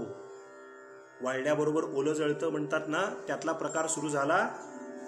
हेच भागवतातल्या 17व्या श्लोकातलं वर्णन आमचे तुकाराम महाराज आदी संत करून गेले. ते म्हणतात, पापी जे अभक्त दैत्य ते माजले, पापी ते अभक्त दैत्य ते माजले, धरणीसी आले ओझे त्यांचे, धरणीसी झाले ओझे त्यांचे, गोरूपाने पृथ्वी ब्रह्म्यापाशी जाय, गोरूपाने पृथ्वी ब्रह्म्यापाशी जाय, नेत्री वाहे तोय सांगतसे, नेत्री वाहे तोय सांगतसे, राहियले यज्ञ मोडियले कीर्तन, सांडियले यज्ञ मोडियले कीर्तन, पळाले ब्राह्मण दैत्या भेणे, पळाले ब्राह्मण दैत्या भेणे, पापी जे अभक्त दैत्य ते माजले. बघा, संतांनी लिहिलेले शब्द एकही अक्षर स्वतःच्या मनचं लिहिलेलं नाही, हे लक्षात घेण्यासारखी गोष्ट आहे. पापी जे अभक्त दैत्य ते मातले, धरणीसी झाले ओझे त्यांचे. त्या पापी अनाचारी लोकांचं ओझ जेव्हा धरणीला झालं, तेव्हा गोरूपाने पृथ्वी ब्रह्म्यापाशी जाय. नामदेव महाराज लिहितात, गोरूपाने पृथ्वी ब्रह्म्यापाशी जाय, नेत्री वाहे तोय सांगत असे. आता हा जो शब्द प्रयोग आला ना, हा जसाच्या तसा भागवतातला आहे. मी आपल्याला सांगतो, गौर भूत्वा श्रुमुखी खिन्ना क्रंदंती करुणम विभोः, उपस्थितांतिके तस्मै व्यसनम स्ववमोचत. त्यावेळी गायीचं रूप पृथ्वी मातेनं धारण केलं आणि तिच्या डोळ्यातून सारखी आसव वाहत होती. श्रीमद भागवत लिहितं, गौर भूत्वा श्रुमुखी खिन्ना क्रंदंती करुणम विभोः. क्रंदंती म्हणजे सतत डोळ्यात पाणी येत होतं. त्या गायी रूपा पृथ्वीनं जे गायीचं रूप घेतलं, त्या गायीच्या डोळ्यातून सतत अश्रुधारा येत होत्या. पृथ्वी मातेच्या डोळ्यातून, गायी गोरूपानं गेलेल्या पृथ्वी मातेच्या डोळ्यातून क्रंदंती, हा क्रंदंती शब्द जशाच्या तसा आमच्या संतांनी वापरला. ते म्हणतात, गोरूपाने पृथ्वी ब्रह्म्यापाशी जाय, नेत्री वाहे तोय सांगत असे. ऐके नाही, जसंच्या तसं एकही शब्द आपल्या पदरचा नाही, लक्षात घेण्याची गोष्ट आहे. इथे भागवतकार वर्णन करतात, फारच बहारीचं वर्णन करतात. ते म्हणतात, तत्र गत्वा जगन्नाथ देवदेवं वृषा कपिं, पुरुषं पुरुष सूक्तेन उपतस्थे समाहिताः. म्हणा गोपाल कृष्ण भगवान की जय, श्री पुरुषोत्तम भगवान की जय. काय सुंदर वर्णन आहे रे, पहा किती सुंदर बहारीचं वर्णन आहे पहा. तत्र गत्वा जगन्नाथम, ती गोरूपानं पृथ्वी जेव्हा ब्रह्मदेवांकडे गेली, तेव्हा ब्रह्मदेव म्हणाले, हे माझ्या एकट्याच्याच आवरण्याचा विषय नाही, आपण भगवान शिवांच्याकडे जाऊया. आणि भगवान शंकरांच्याकडे गेले. भगवान शंकर म्हणाले, आम्हाला एकच विषय माहिती आहे, तो म्हणजे नाशाचा. चांगली सृजनात्मक शक्ती किंवा आहे त्या गोष्टीला सांभाळण्यासाठी, सज्जनांच्या रक्षणासाठी आणि दुर्जनांच्या नाशासाठी भगवान विष्णूंच्याकडे काम आहे. आणि ही जर पृथ्वी जर एवढी त्राही झाली असेल तर विश्वाचा संहार करण्याची शक्ती माझ्याकडे दिलेली आहे नियतीनं, तुम्हाला निर्मितीची दिली आहे, पण सांभाळण्याची जी शक्ती आहे ती भगवान महाविष्णूंच्याकडे सोपवली आहे. आता आपण असं करूया का, या गोरूपानं आलेल्या पृथ्वीला घेऊन आपण सगळे मिळून वैकुंठाधिपती श्री नारायणांच्याकडे जाऊया. आता हे सगळे जण श्री नारायणांच्याकडे गेलेत. अजून कृष्ण जन्म इकडे खाली मृत्यू लोकातला आहे, पण ही गोष्ट वरती चालली आहे. म्हणजे आपल्याला वाटतं आत्ता मृत्यू लोकात कोरोनामुळे काय काय चाललंय, अशी मुळीच कल्पना करायचं कारण नाही. वरती कुठे ना कुठेतरी सूत्र हलत असतील. काय करावं आता, कशा पद्धतीने करावं, हे सश्रद्ध लोकांच्या बाबतीतला विषय आहे. जेव्हा मी कृष्णाष्टमीचा भाग बोलत होतो, कृष्णाष्टमीला 12 ऑगस्टला जेव्हा मी प्रवचन करत होतो, त्यावेळेला कोणीतरी एकानं पृथ्वी, मी तर दुर्लक्षच केलं सोडा, त्याबद्दल वाद नाही, परंतु मी आपल्याला आठवलं म्हणून जाता जाता सांगतोय की मी त्यावेळेला बोलताना असं सहज म्हणालो होतो की जे भागवताच्या अनुषंगानं होतं ते, की त्या पायातल्या बेड्या गेल्या, सगळ्यांना झोप लागली आणि वसुदेव निघून गेले आणि त्या नदीने अशी वाट करून दिली इत्यादी मी जेव्हा वर्णन केलं, तेव्हा कोणीतरी एका विद्वान महाभागानं इथं फेसबुक लाईव्हला आलेल्या कमेंटमध्ये असं लिहिलं होतं की हे मूर्खपणाचं आहे, कलियुगामध्ये हे अशा काही गोष्टी आम्हाला पचनीच पडत नाहीत, हे असं सांगणं बंद करा इत्यादी आशयाची काहीतरी एकानं कमेंट केली होती. मला आत्ता त्या व्यक्तीचं नावही आठवत नाही. त्या दिवशीच्या एपिसोडमध्ये निश्चितपणे ते कमेंटमध्ये ते असेल. त्यात त्यानं व्यक्त केलं होतं की व्हॉट रबिश, की हे कलियुगामध्ये हे अशा गोष्टी तुम्ही सांगताय आणि भ्रम निर्माण करताय. तर माझं त्यावेळेला ती व्यक्ती माझ्या तडाख्यातनं सुटली. त्यावेळेला मला ती कमेंट वाचता आली नाही, पण तो जो कोणी व्यक्ती आहे त्याला किंवा त्याच्या विचारधारेचे जे जे लोक आहेत त्यांना मला या निमित्तानं सांगायचं आहे आज की लक्षात घ्या, कीर्तनकार किंवा प्रवचनकार हे लोकांना बावळटपणा, त्यांच्या बुद्धीतला बावळटपणा वाढावा म्हणून इथं वेळ जात नाही म्हणून बसलेले नसतात. तर जे पुराण ग्रंथांमध्ये लिहिलंय ते जास्तीत जास्त चांगल्या पद्धतीनं आस्तिक्य भावनेनं आपल्याच परमेश्वराविषयीचा आपला भाव दृढ व्हावा म्हणून इथं बसलेले असतात. जर तुम्ही पुराणातल्या गोष्टींना नाकारत असाल, जर तुम्ही या गोष्टी नाकारत असाल आणि फक्त विज्ञान एके विज्ञान जर धरून चालत असाल, त्या माणसानं लिहिलेल्या कमेंटच्या अनुषंगानं मी म्हणतोय, त्या व्यक्तीनं लिहिलेल्या कमेंटच्या अनुषंगानं मी म्हणतोय आज, तर मग विज्ञान तथाकथित भौतिक विज्ञानाला तरी आज 6-8 महिने झाले उत्तर कुठं सापडलंय. प्रयोगावर प्रयोग चालू आहेत. पूर्वी आपल्याला सांगण्यात आलं मास्क वापरू नका, मास्कची काही आवश्यकता नाही. हे मी कोण सांगतोय, जे त्या केंद्राच्या पथकामध्ये मुख्य होते त्यांनी केलेलं विधान आहे, मास्क वापरू नका, मास्कची आवश्यकता नाही. पहिले 1.5 महिने. मग नंतर आलं नाही तो जडत असतो, मग ते असं असतं, तो हवेतनं काही पसरत नाही, फक्त स्पर्श झाला की होतो. मग आपण ते ऐकत गेलो. मग आता मध्येच काय सांगायला लागले, नाही तो आता व्हायरल पण असतो, तो संसर्गजन्य होतो, हवेतूनही पसरतो. मग सांगितलं नाही मास्कची अत्यावश्यकताच आहे. मग आता तर कोणीतरी म्हणतं की नाही त्या N95नीच काही होणार नाही, मग मध्ये N95 चालं, मग कोण मध्येच म्हणतं वाफ घ्या. सगळीकडनं चक्रावून टाकणारी स्थिती आहे की नाही. मग जर विज्ञानाच्या जर गप्पा आजच्या दिवशी आपण मारत असू, जर भोळी भाबडी जनता जर ते सगळं फॉलो करत असेल, तर आज तरी विज्ञानानं कुठे हे सिद्ध अजून केलंय, अद्याप तरी कुठे केलंय. याचा अर्थ असा की आमचा विज्ञानावरती विश्वास आहेच हो. कारण शेवटी विज्ञान रूपाने औषधम जान्हवी तोयम वैद्यो नारायणो हरिही, हे जे सर्व डॉक्टर आहेत तेच आमच्यासाठी नारायण आहेत आणि ते जे देत आहेत औषध तेच आमच्यासाठी गंगेचं पाणी आहे, अशी आमची धारणा असलेल्या संस्कृतीतले तुम्ही आम्ही लोक आहोत, लक्षात घ्या. पण याच्यामुळे पुराणातल्या धर्मग्रंथातल्या कथांना मूर्ख ठरवणं, इतके शहाणे जर आपण अजून झाला असाल तर आपल्यासारख्यांसाठी ही कथा नाहीच आहे मुळी. आपल्याला ज्यांना कुणाला शंका घ्यायची असेल, काही जणांनी असे बावळटपणाचे प्रश्न मला इनबॉक्सला विचारले होते. मला आज जरा थोडं परखडपणे बोलू द्या. आपला समाज किती निर्बुद्ध आहे पहा.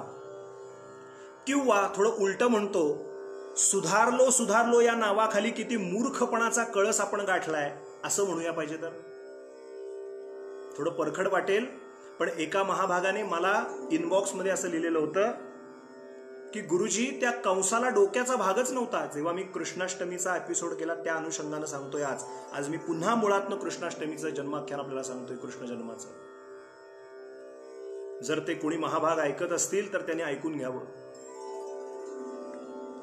त्या कंसाला डोकं नव्हतं म्हणाला, पती पत्नी संयोगातून संतती होते. त्या वसुदेवाला एका तुरुंगात ठेवायचं होतं आणि देवकीला एका तुरुंगात ठेवायचं होतं. संतती हुज दिली कशाला? 8 पुत्र. ही धारणा असलेली लोक आहेत विचित्र मानसिकतेची. अशा लोकांना उत्तर द्यायला आम्ही कोणी कीर्तनकार प्रवचनकार बांधील नाही आहोत. लक्षात घ्या. सांगायचा उद्देश असा की हे जे धर्मग्रंथ आहेत किंवा हे जे पौराणिक ग्रंथ आहेत यातनं जे नेमकं आपल्याला पाहिजे हे आजच्या काळाला सुद्धा अनुकूल असे आहे. आजच्या काळाला सुद्धा तंतोतंत बसणारे संदर्भ आहे. हे पापी जे अभक्त दैत्य ते मातले, धरणीसी झाले ओझे ओझे त्यांचे. ते ओझ इतकं झालं, ते ओझ झाल्याचा परिणाम पृथ्वी ब्रह्मदेवांकडे गेली, ब्रह्मदेव महादेवांकडे गेले आणि महादेव आणि सगळ्या देवदेवता एकत्र येऊन देवदेवतांची आराधना करू लागले. भागवतकार वर्णन करतात, पुरुषम पुरुष सुक्तेन उपतस्थे समाहिता. आता सगळे मिळून आपण वैकुंठात जाऊ. वैकुंठात म्हणजे वैकुंठाधिपती नारायण क्षीरसागरात पहुडले. शांताकारं भुजगशयनं पद्मनाभं सुरेशं विश्वाधारं गगनसदृशं मेघवर्णं शुभांगं लक्ष्मीकान्तं कमलनयनं कमलनयनै योगिभिर्ध्यानगम्यं वन्दे विष्णुं भवभयहरं सर्वलोकैकनाथं.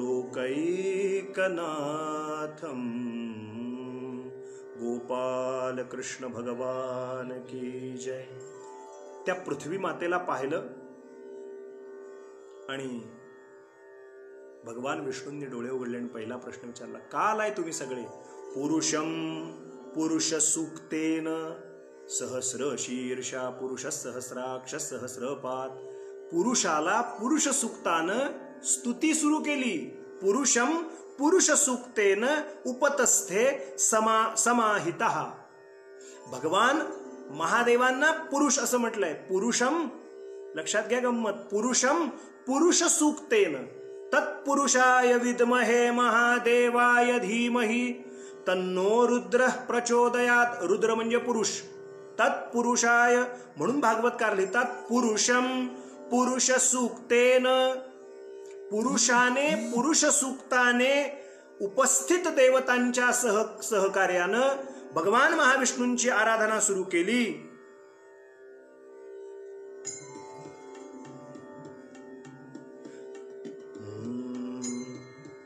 काय वर्णन केलं?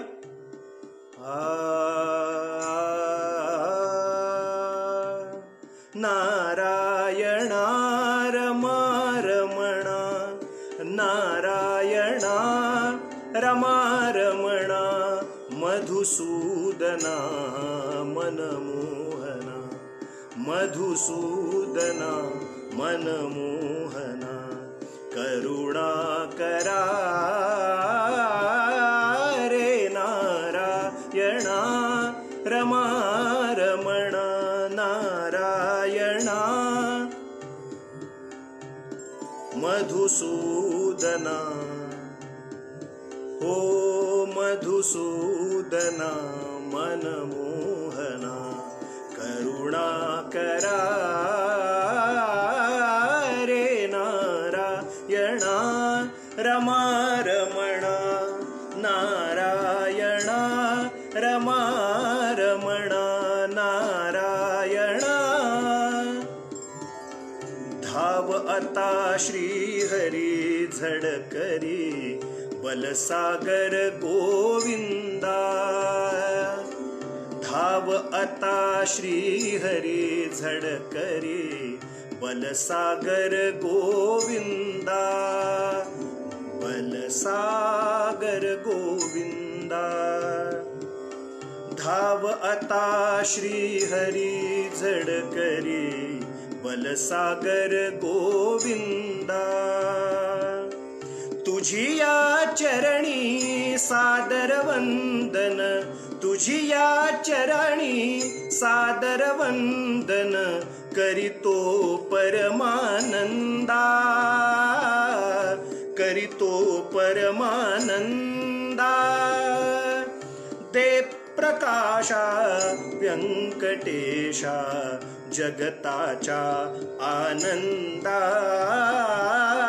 रे नारायणा नारायणा नारायणा. आमचे मित्र तुषार चव्हाण केळकर.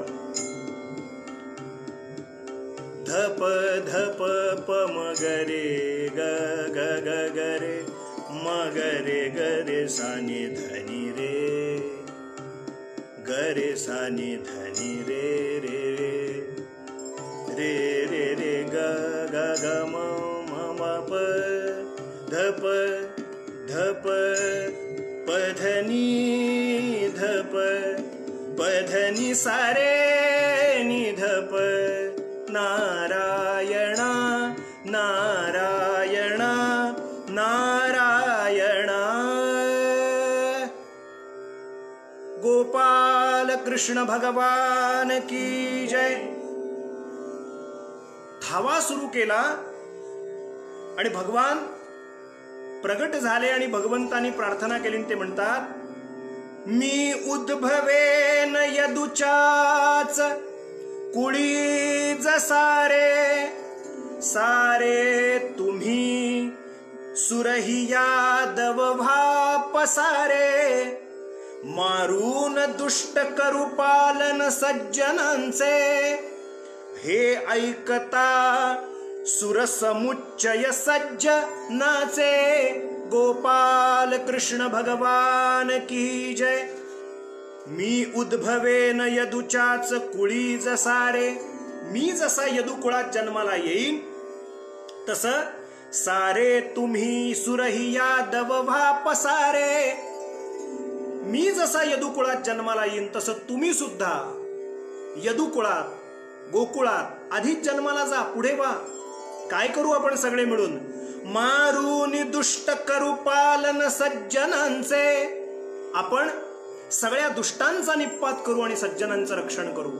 मारून दुष्ट करू पालन सज्जनांचे, हे ऐकता सुरसमुच्चय सज्जनाचे.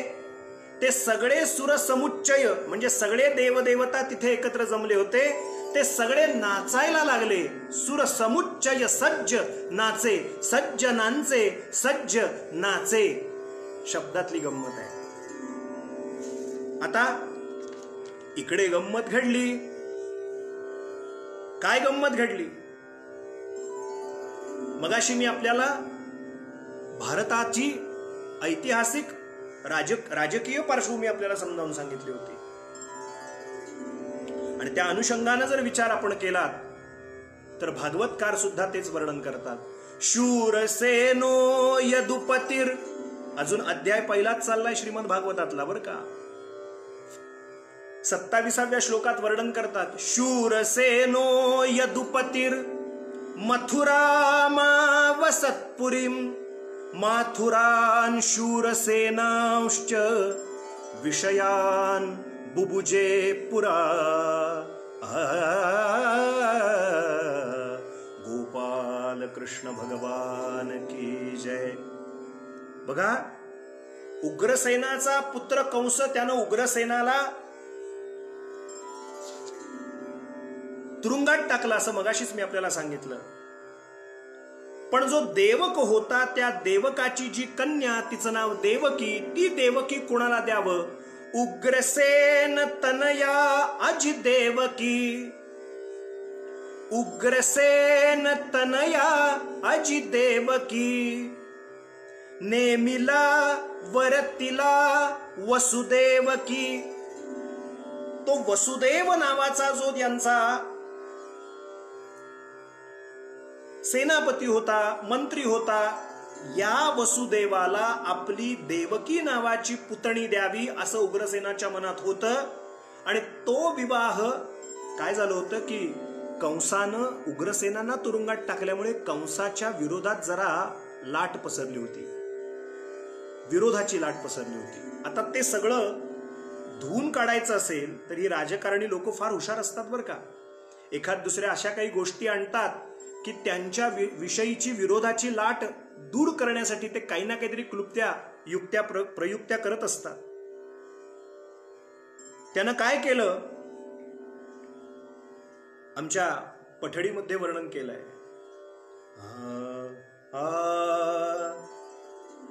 महोत्साहे मिरविता बंधुराया हो, महोत्साहे. बघूया ठेका मिळतोय का.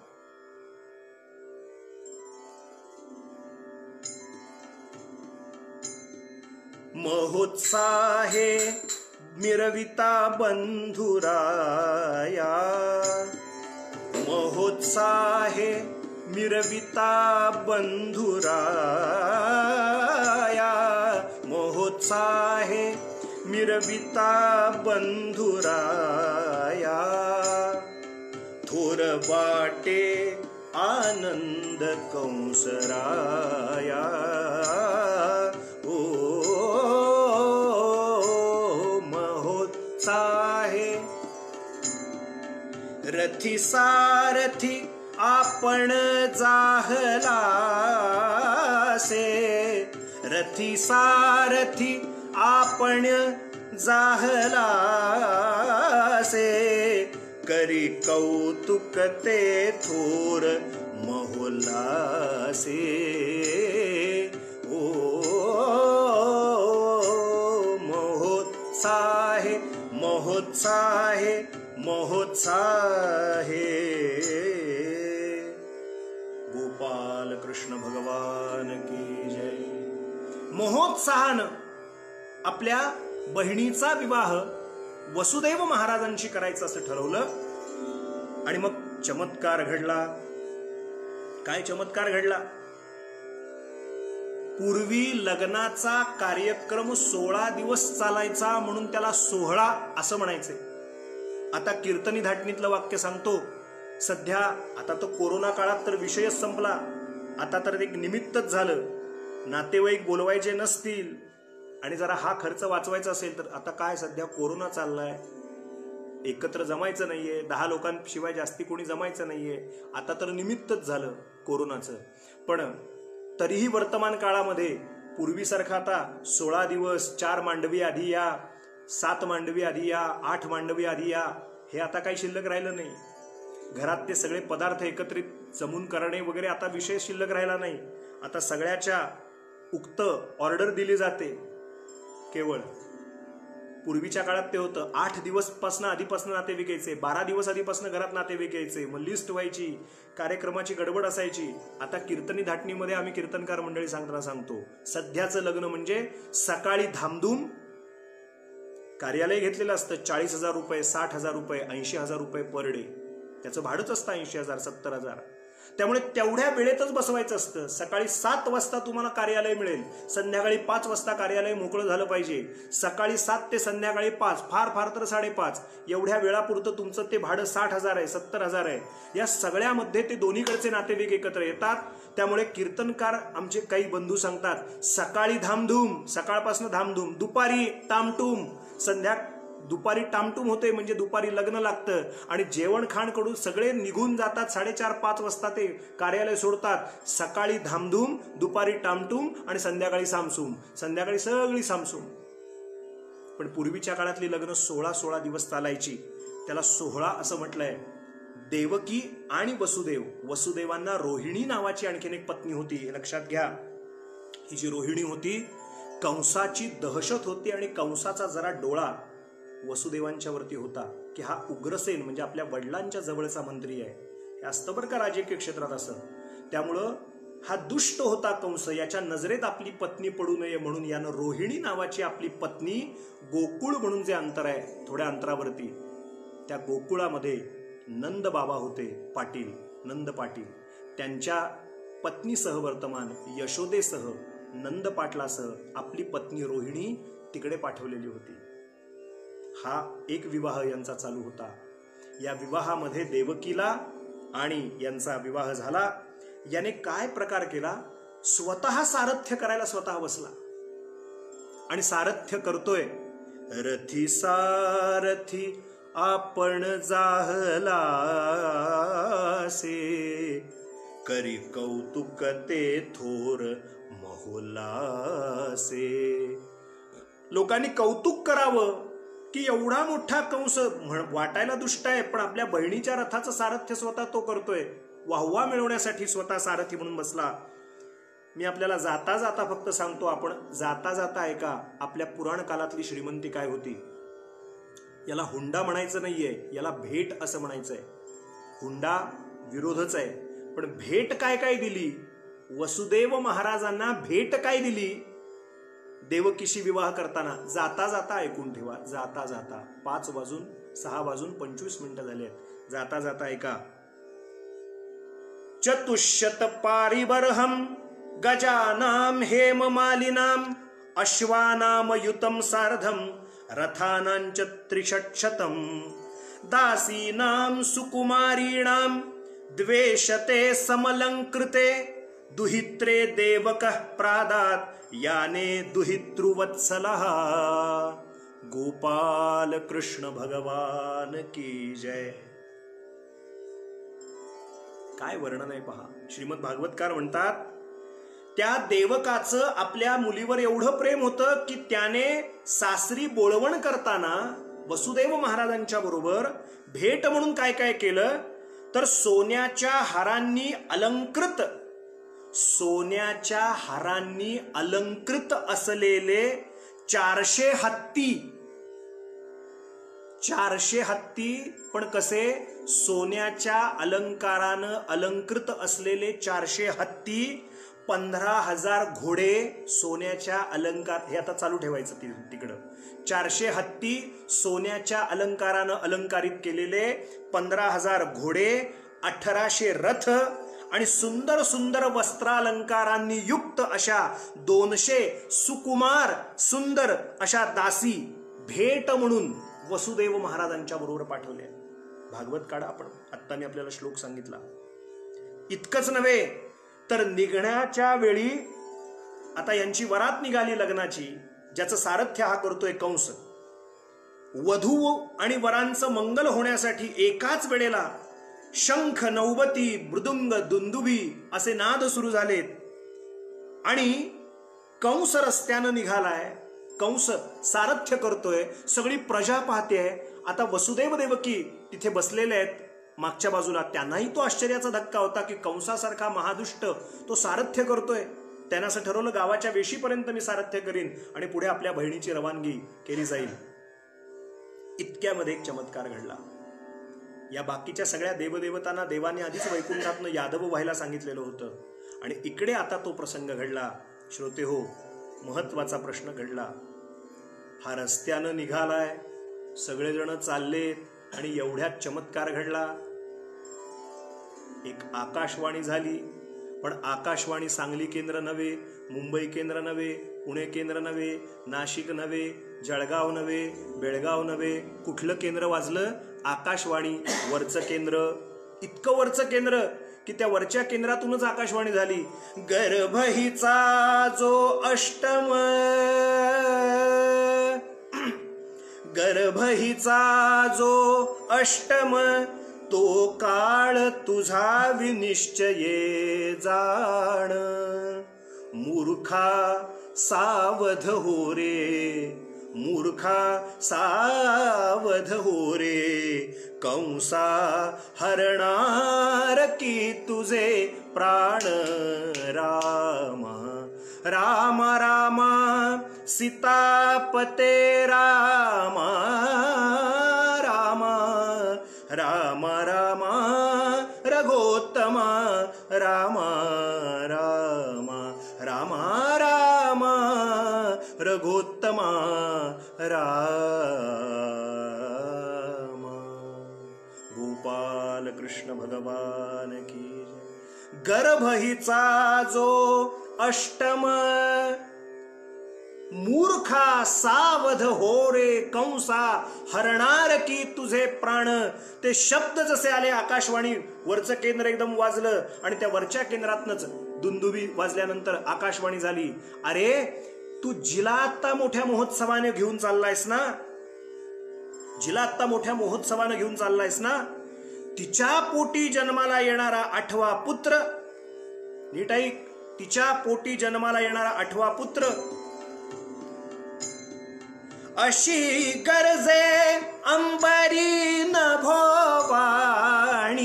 हो, अशी गरजे अंबरी नभोवाणी, अशी गरजे ऐकताची दचकला कंसकानी, अशी गरजे. ती अंबरामध्ये जशी नभोवाणी झाली तसा हा दचकला. म्हणे कैची हे भगिनी मृत्यू खाणी, म्हणे कैची ही जन भगिनी मृत्यू, म्हणे कैची हे भगिनी मृत्यू खाणी, रथा खाली पाडली धरुनी वेणी. ओ अशी गरजे. ती अंबरामध्ये जशी नभोवाणी झाली तसं कंस दचकला, खाली आला. डोकंच तेवढं होतं, त्यानं पटकन खड्ग काढलं आणि तलवार उपसली आणि मनातच विचार हा केला, छिन्ने मूले नैव शाखा नैव पत्रम. अहो मुळावरतीच घाव घाला, मुळावरतीच घाव घाला. जिच्या मुळे पुढे 8 पुत्र जन्माला येणार तिलाच मारून टाका, विषयच संपला. एकाला खोकला फार झाला. आमच्या कराडकर पठडीतला दृष्टांत. मोठे कराडकर बुवा सांगायचे, एकाला खोकला फार झाला, खोकला सारखा ऐकलं, खू खू खू खू खू खू खोकला सारखा खोकायचा. म्हणाले असं करा, हे जरा सिरप पिऊन बघता का. ते सिरप थोडंसं प्याला तरी खोकला आहेच. दुसरा म्हणला लवंग धरून बघता का, तरी खोकला आहेच. चौथा म्हणला काढा पिता का, खोकला आहेच. 5वा आणखीन काय म्हणतो, बाम लावून बघता का, तरी खोकला आहे. 6वा म्हणाला ज्येष्ठ मध धरा जरा घशाखाली, गळ्या इथे तोंडात ज्येष्ठ मध धरा, तरी खोकला आहे. मग 7वा एक आला, त्यानं पाहिलं आणि तो म्हणाला हा काही केल्या खोकलाच येत नाही, थांबत नाही. तो म्हणला घरात सुरी नावाचा विषय आहे का, सुरी. म्हणला आहे, घेऊन या म्हणले जरा. म्हणजे सुरी आणि खोकल्याला, अहो म्हणले आहे, उपायच. धार आहे का म्हणले त्याला, का लोणी कापायची, नाही म्हणले धार असलेली आहे, मग घेऊन या. अहो काही केल्या तुमचा खोकला थांबत नाही, जरा आता इथून इथे फिरवा, गळाच कापला, खोकला नाही. हा खोकला जर घालवायचा असेल तर गळाच कापून टाका म्हणले, हाच उपाय. अरे शाणा का मूर्ख म्हणाले तू, गळा कापल्यावर खोकला कसा. म्हणले गळाच कापला की खोकलाच यायचा नाही, ज्याच्यामुळे ही सगळी पंचायत आहे, गळाच कापा खोकला नाही. मराठीतली म्हण. तसं हिच्या पासून 8वा पुत्र होणार आणि तो मला मारणार, मग मी मरणार. म्हणजे गळाच कापा, खोकलाच नाही, हिलाच मारून टाका, म्हणजे विषयच संपला. म्हणून ते खड्ग त्यानं उचललं. महाराज, गोपाल कृष्णांच्या जन्माची दिव्य कथा आपण श्रीमद भागवताच्या अनुषंगाने ऐकतोय श्रोते हो.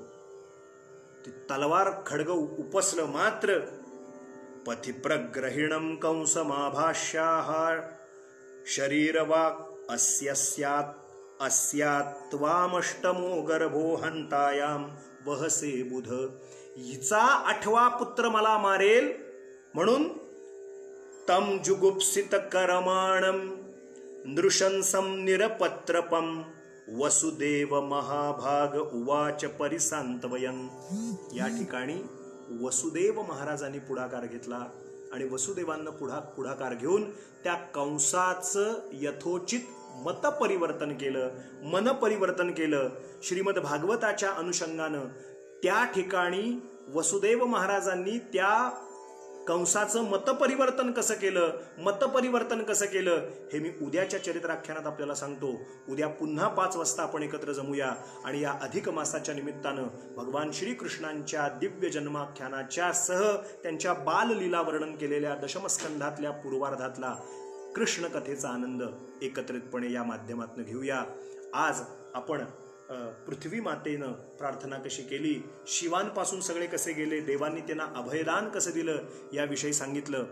त्यावेळची जी राजकीय स्थिती होती ती मी आपल्याला सांगितली की त्यांना केंद्र सत्ता मान्य नव्हती, ही हस्तिनापूर सत्ता मान्य नव्हती, त्यांना आपापलं राज्य गाजवायचं होतं.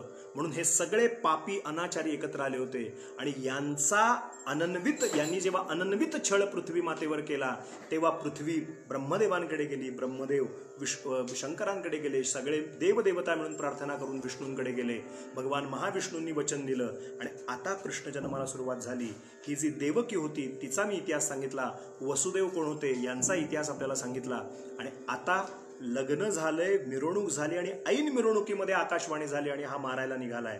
याला आहे त्या ठिकाणी थांबवलंय आणि आता त्याचं सांत्वन कसं केलंय, मतपरिवर्तन मनपरिवर्तन कसं केलंय हे उद्याच्या चरित्राख्यानात आपण पाहू. पुढची कथा उद्या पाहू. आज इथेच वाणीला विराम देऊ. 2 क्षण फक्त थांबायचं. हमारो धन राधा श्री राधा श्री राधा, हमारो धन राधा श्री राधा श्री राधा, परम धन राधा श्री राधा श्री राधा, हमारो धन राधा श्री राधा श्री राधा, परम धन राधा श्री राधा श्री राधा, परम धन राधा राधा राधा राधा राधा, परम धन राधा राधा राधा राधा राधा, हमारो धन राधा श्री राधा श्री राधा, परम धन राधा श्री राधा श्री राधा. गोपाल कृष्ण भगवान की जय. भागवतातली प्रार्थना सांगतो, आपण माझ्या मागे म्हणायचं. भवे भवे यथा भक्तिः, पादयोस्तव जायते, तथा कुरुष्व देवेश, नाथस्त्वन्नो यतः प्रभो, नाम संकीर्तनं यस्य, सर्व पाप प्रणाशनम्, प्रणामो दुःख शमनः, तन्नमामि हरिं परम्. गोपाल कृष्ण भगवान की जय. आता अधिक महिन्यातली गोष्ट फक्त आपल्याला सांगतो. कालपर्यंत आपल्याला 5 अनारसे 5 कथा सांगून झाल्या श्रीमद भागवताच्या. पुन्हा पुन्हा विनंती करतो, आजचा भाग थांबण्यापूर्वी ज्यांनी कोणी अजून विवेक बुवा गोखले हा यूट्यूब चॅनल सबस्क्राईब केला नसेल त्यांनी नक्की हा चॅनल सबस्क्राईब करा. आपल्या व्हॉट्सॲप ग्रुपमध्ये त्याची लिंक पाठवा. ज्यांना मागचे काही भाग चुकले असतील त्यांना विवेक बुवा गोखले या यूट्यूब चॅनलवरती हे मागचे सगळे भागसुद्धा बघायला मिळतील. इतकंच नाही तर पहिल्या 63 दिवसात पहिल्या लॉकडाऊनच्या काळामध्ये 63 भाग जे सुखसंवादचे झाले ते सुद्धा बघायला मिळतील. त्यामुळे आपण विवेक बुवा गोखले हा चॅनल अजून जर कोणी सबस्क्राईब केला नसेल तर तो आवर्जून सबस्क्राईब करा. आणि श्रीपाद श्रीवल्लभ हे पेजवर आपण नुसती आत्ता अजून भेट दिली असेल तर ते लाईक करा आणि फॉलो करा, म्हणजे उद्यापासून आपल्याला नोटिफिकेशन पण मिळतील. अस्तु केवलम. आपण अधिक मासाच्या महात्म्याकडे वळूया. तर कालपर्यंत आपल्याला सांगितलं की भगवान गोपाल कृष्ण त्यांनी पांडवांना आगामी काळात तुम्ही अधिक मासामध्ये सेवा करा म्हणून सांगितलं. ती सेवा करा असं गोपाल कृष्णांनी पांडवांना सांगितलं. ती गोष्ट बद्रिकाश्रमात श्री नारदांना सांगतायत आणि ही गोष्ट शौनकादी ऋषींना निमिषारण्यामध्ये म्हणजे नैमिषारण्यामध्ये सूत महर्षी सांगतायत. आणि मी गमतीने रोज सांगतो तसं ही गोष्ट या माध्यमातून इंटरनेटच्या माध्यमातून मी आपल्याला आता सांगतोय. त्यामुळे अधिक मासामधला आजचा 6वा अनारसा आपल्याला देत असताना मी काल आपल्याला सांगितलं होतं की उद्या आपल्याला दृढधन्वा नावाच्या राजाची गोष्ट ऐकायची आहे. तो दृढधन्वा राजा कोण होता त्याविषयी जाता जाता सांगतो. आजचा 6वा अनारसा भागवत महात्म्यातला पुरुषोत्तम मास महात्म्यातला 6वा अनारसा असा आहे की हैहय नावाचा देश होता. त्या देशामध्ये दृढधन्वा नावाचा एक राजा राज्य करत होता. अतिशय गुणी होता, सच्शील होता, सदाचरणी होता, हुशार होता, विद्वान होता. राजा असून इतके गुण त्याच्या अंगी होते हे दुर्लभ. नाहीतर आजकाल राजकारण्यांच्या अंगी असे गुण नसतात. त्यांचे जे नेते, त्यांचे जे हाताखालचे लोक त्यांना जे भाषणं लिहून देतात तशीच्या तशी ती रटत असतात. पण कलाप्रेमी, गुणग्राहकता ही या राजाचं वैशिष्ट्य होतं. या राजाचं नाव दृढधन्वा नावाचा राजा. गोपालकृष्ण सांगतायत पांडवांनो, या राजानं तपश्चर्या सुरू केली. सूत सांगतायत शौनकादी ऋषींना, भगवान बद्रीनारायण सांगतायत नारदांना. हा जो राजा दृढधन्वा होता याच्या पत्नीचं नाव होतं गुणसुंदरी. आणि ही गुणसुंदरी आणि हा दृढधन्वा नावाचा राजा दोघे हैहय नावाच्या देशात वास्तव्य करतायत. या राजाला 4 पुत्र होते, 1 कन्या होती. सगळं आलबेल होतं, राज्य अतिशय छान चालू होतं. राजाला एकच प्रश्न राहून होता.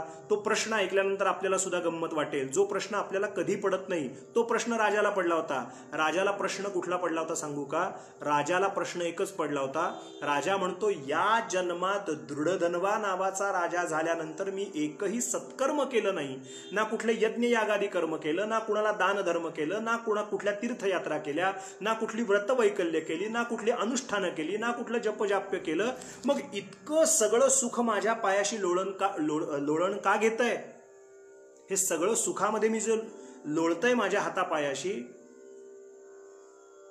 पाणी म्हणलं की पाणी आहे, मध म्हणलं की मध आहे, मी म्हणीन तो पदार्थ माझ्या हातात मिळतोय. नोकर आहेत, चाकर आहेत, दासदासी आहेत, सर्व सुख माझ्या पायाशी लोळण घेत आहे. असं मी काहीच केलं नाहीये भगवंताचं आजपर्यंत. या जन्मात माझं पुण्यच काही नाहीये. मग असं असताना माझ्या वाट्याला हे पुण्य कसं आलं? म्हणजे आपल्याला पुण्य, आपण सुखी का नाही म्हणून आपण प्रश्न करत असतो. हा राजा उलटा प्रश्न करत होता, मी देवाचं काहीही करत नाही पण माझ्या वाट्याला एवढं पुण्य का, एवढं सुख का? म्हणून या राजाला सुख टोचत होतं. सुख टोचत होतं. या राजाचं नाव दृढधन्वा, याच्या पत्नीचं नाव गुणसुंदरी. चमत्कार असा घडला, काही दिवस असेच मध्ये गेले. भगवान बद्रीनारायण सांगतायत नारदांना, नारदा, सूत सांगतायत शौनकादी ऋषींना, ऋषीवर्य असेच काही दिवस मध्ये गेले. या राजाला एकच प्रश्न, मी सुखी कसा? मी एवढा सुखी का? मी तर काहीच देवाचं करत नाही. मग काहीतरी मनाचं रंजन व्हावं म्हणून हा राजा बाहेर पडला, शिकारीसाठी म्हणून गेलेला आहे. आणि एक दिवशी चमत्कार झाला. शिकार करण्यासाठी म्हणून हा दृढधन्वा राजा गेला आणि बसलेला असताना एक शिकार त्यानं केली आणि एके ठिकाणी एका झाडाच्या खाली पारावरती तो बसलाय आणि विचार करत बसलेला असताना जरा झोपावंसं वाटलं म्हणून जरा पहुडला तो जरा पुन्हा उठून बसला. एवढ्यात एक चमत्कार घडला. सगळ्यांनी नीट ऐका. अधिक मासाच्या निमित्तानाची गोष्ट आपल्याला सांगतोय, निमित्ताची गोष्ट. एक पोपट त्या ठिकाणी आला, शुक त्या ठिकाणी आला आणि तो शुक आला आणि तो म्हणतो, राजे साहेब उठा, जागे व्हा. तो पोपट एवढ्या प्रेमानं त्या राजाला उठवायला लागला, दृढधन्वा नावाच्या राजाला, की तो राजा उठला. जी ग्लानी आली होती त्या ग्लानीतनं उठला आणि तो त्या पोपटाशी संवाद साधू लागला. म्हणाले, का रे बाबा, का उठवतोस? तो पोपट 3 वेळेला म्हणाला, सावध व्हा, सावध व्हा, सावध व्हा. अहो राजेसाहेब, आयुष्यातला किती काळ वाया चाललाय, सुखोपभोग भोगण्यात तुमचा जन्म वाया चाललाय. सावध व्हा, देवाची काहीतरी भक्ती करा, देवाचं नामस्मरण करा, देवाची अनुष्ठान करा. तुम्हाला प्रश्न पडलाय ना की मी काहीही या जन्मात न करता सुखी कसा? तुम्हाला हाच प्रश्न पडलाय ना आणि तुम्ही शिकारीसाठी, मृगयेसाठी आलात ना. सावध व्हा, सावध व्हा, सावध व्हा. 3 वेळेला त्या पोपटानं संवाद साधला आणि तो पोपट त्या राजाला बोध करून निघून गेला जंगलातनं. राजानं त्या पोपटाचे शब्द कानावरती पक्के धरले. राजवाड्यात आला आणि राजा अस्वस्थतेनं वागू लागला. तो म्हणतो, त्या पोपटानं मला शुकानं बोध केला सावध व्हा, सावध व्हा, सावध व्हा. मग असं काय पुण्य मी केलं की ज्यामुळं मला इतकं सुख भोगावं लागतंय, किंवा इथून पुढे सावध व्हा म्हणजे मी नेमकं काय करायचंय हे काही केलं त्याला कळेना. आता उलटा त्रास सुरू झाला. तो राजा दिवस रात्र आता एकाच विवंचनेत होता. राणी सतत त्याला विचारते, काही हवंय का, काही नकोय का. तो म्हणाला, तो पोपट मला असं का म्हणाला जंगलातला, सावध व्हा, सावध व्हा, सावध व्हा. बघा, ज्यांच्याकडे काहीच नसतं त्यांना पंचायत असते, यांच्याकडे असतं त्यांना ते सुख टोचत असतं. राजा शंकेत होता, काळजीत होता, आणि राजाची शंका फिटली, राजाची काळजीच मिटली. का? कारण महान तपस्वी वाल्मिक मुनी फिरत फिरत फिरत या दृढधन्वा राजाच्या राज्यात आले, आणि त्यांना पाहिल्यानंतर यांनी त्यांची पंचोपचार पूजा केली, स्वागत केलं. वाल्मिक म्हणाले, राजा, तुझ्यासारखा चांगला राजा तू असा साशंक का, शंकित का? तेव्हा राजा म्हणतो, महाराज काय सांगू आपल्याला, घडलेला सगळा वृत्तांत सांगितला. एक शिकार झाली आणि स्वस्थ चित्त बसलो, पण सावध हो, सावध हो, सावध हो असं शुक मला सांगून गेला. आणि मला आता तीच तळमळ आहे की सावध हो म्हणजे काय करू मी, काय असं पुण्य केलंय की ज्यामुळे मला आत्ता सगळं सुख माझ्या पायाशी चरणाशी लोळण घेत आहे. हे सगळे त्या राजाचे प्रश्न वाल्मिकांनी ऐकले. क्षणभर डोळे मिटले. हा 6वा अनारसा नीट लक्षात घ्या. वाल्मिक अंतर्ज्ञानी होते, त्यांनी डोळे मिटले आणि त्यांनी राजाला सांगितलं, राजा मी काय सांगतोय ते नीट ऐक. तुला ज्या पोपटाने येऊन सांगितलं ना, सावध हो, सावध हो, सावध हो, प्रत्येक जीवाचे आपल्याशी काही ना काहीतरी ऋणानुबंध असतात, संबंध असतात. त्याशिवाय कोणीही येऊ म्हटलं तर कुत्र सुद्धा जवळ येत नाही. का? त्याचा आपला ऋणानुबंध नसेल तर जवळ येत नाही. जर तो शुक तुला येऊन सांगतोय सावध हो, सावध हो, सावध हो, तर त्याचा तुझ्याशी ऋणानुबंध आहे. राजानं हात जोडले आणि विचारलं, महाराज माझा आणि त्या पोपटाचा शुकाशी ऋणानुबंध? होय म्हणे, ऋणानुबंध आहे. काय ऋणानुबंध आहे? ते म्हणाले, हा जो शुक तुला सांगायला आला ना, तंद्री लागल्यानंतर, झोप लागल्यानंतर, ग्लानी आल्यानंतर, हा तुझा मागच्या जन्मीचा पुत्र होता. शुक तुझा मागच्या जन्मीचा पुत्र होता, पूर्वजन्मीचा तुझा पुत्र आहे. पूर्वजन्मीचा पुत्र होता म्हणून तो तुझ्या काळजीपोटी तुला सावध करायला आला. राजाची उत्सुकता ताणली गेली, जशी तुमची पण आता ताणली गेली. कोण होता या राजाचा पूर्वजन्म, काय होता त्या पोपटाचा पूर्वजन्म, काय होता? उद्याच्या चरित्राख्यानात आपल्याला सांगतो. आज इथेच थांबतो. उद्या 7वा अनारसा मी आपल्याला देईन. त्या 7व्या अनारस्यामध्ये हा पोपट मागच्या जन्मी पुत्र कसा होता राजाचा, आणि हा दृढधन्वा राजा मागच्या जन्मी कोण कोण होता, त्यानं काय असं पुण्य केलं, अधिक मासात कशी कशी व्रत केली, याविषयीची सविस्ताराची कथा अधिक मास विशेषाची उद्याच्या निरूपणात आपण ऐकू. आत्ता आपण एवढंच लक्षात ठेवू की त्या दृढधन्वा राजाचं स्मरण करू, त्याला सावध करणाऱ्या त्याच्या पुत्राचं, शुकाचं स्मरण करू, त्या वाल्मिक ऋषींचं स्मरण करू, आणि आज इथेच वाणीला विराम देऊ. उद्या संध्याकाळी बरोबर 5 वाजता पुनश्च एकदा भेटू, आणि उद्या आपण श्रीमद भागवताच्या आधारानं पुढची जन्मकथा, कृष्ण जन्मकथा पुढे नेऊ. आज इथेच थांबतो. झालेली तब्येत अजूनही सर्दीमुळे थोडासा अजून अशक्तपणा, थोडासा ताप मध्यंतरी येऊन गेल्यामुळे आहे गिरनार यात्रेनंतर, परंतु जितकं काही शक्य आहे तेवढं आपल्या सर्वत्रांच्या पुढे ठेवण्याचा प्रयत्न करतोय. सगळे मिळून आरती करूया. श्री नारायणाच्या चरणी प्रार्थना करूया. नारायण पदरी पते हृदयी रहा परमेश्वरा, पुरुषोत्तमा तव भक्ती दे नमितो तुला जगदीश्वरा. पंचतात्विक देह धरुनी डुंबतो जगदांतरी, खंत नाही खेद नाही भुलवितो मी अंतरी. मग चित्त कैसे तव स्वरूपी गुंतले विषयांतरा, पुरुषोत्तमा तव भक्ती दे नमितो तुला जगदीश्वरा. नारायणा पदरी पते हृदयी रहा परमेश्वरा, पुरुषोत्तमा तव भक्ती दे नमितो तुला जगदीश्वरा. ही वासना जगतातली सुखवी जीवाला सर्वदा, तव शंख चक्रा विनवितो रे पार करी भवसागरा निज नाम नौकी बसवुनी दे मार्ग सुख कर मुक्तीचा पुरुषोत्तमा तव भक्ती दे नमितो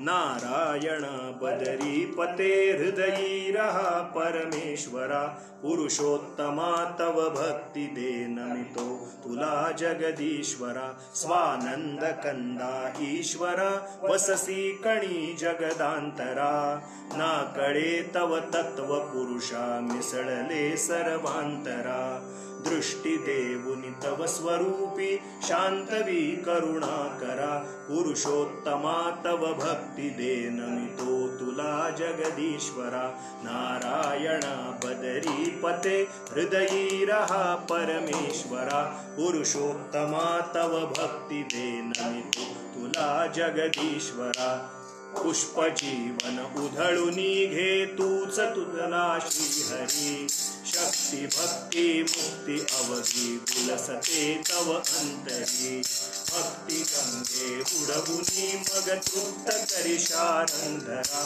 पुरुषोत्तमा तव भक्ती दे नमितो तुला जगदीश्वरा नारायणा बदरी पते हृदयी रहा परमेश्वरा पुरुषोत्तमा तव भक्ती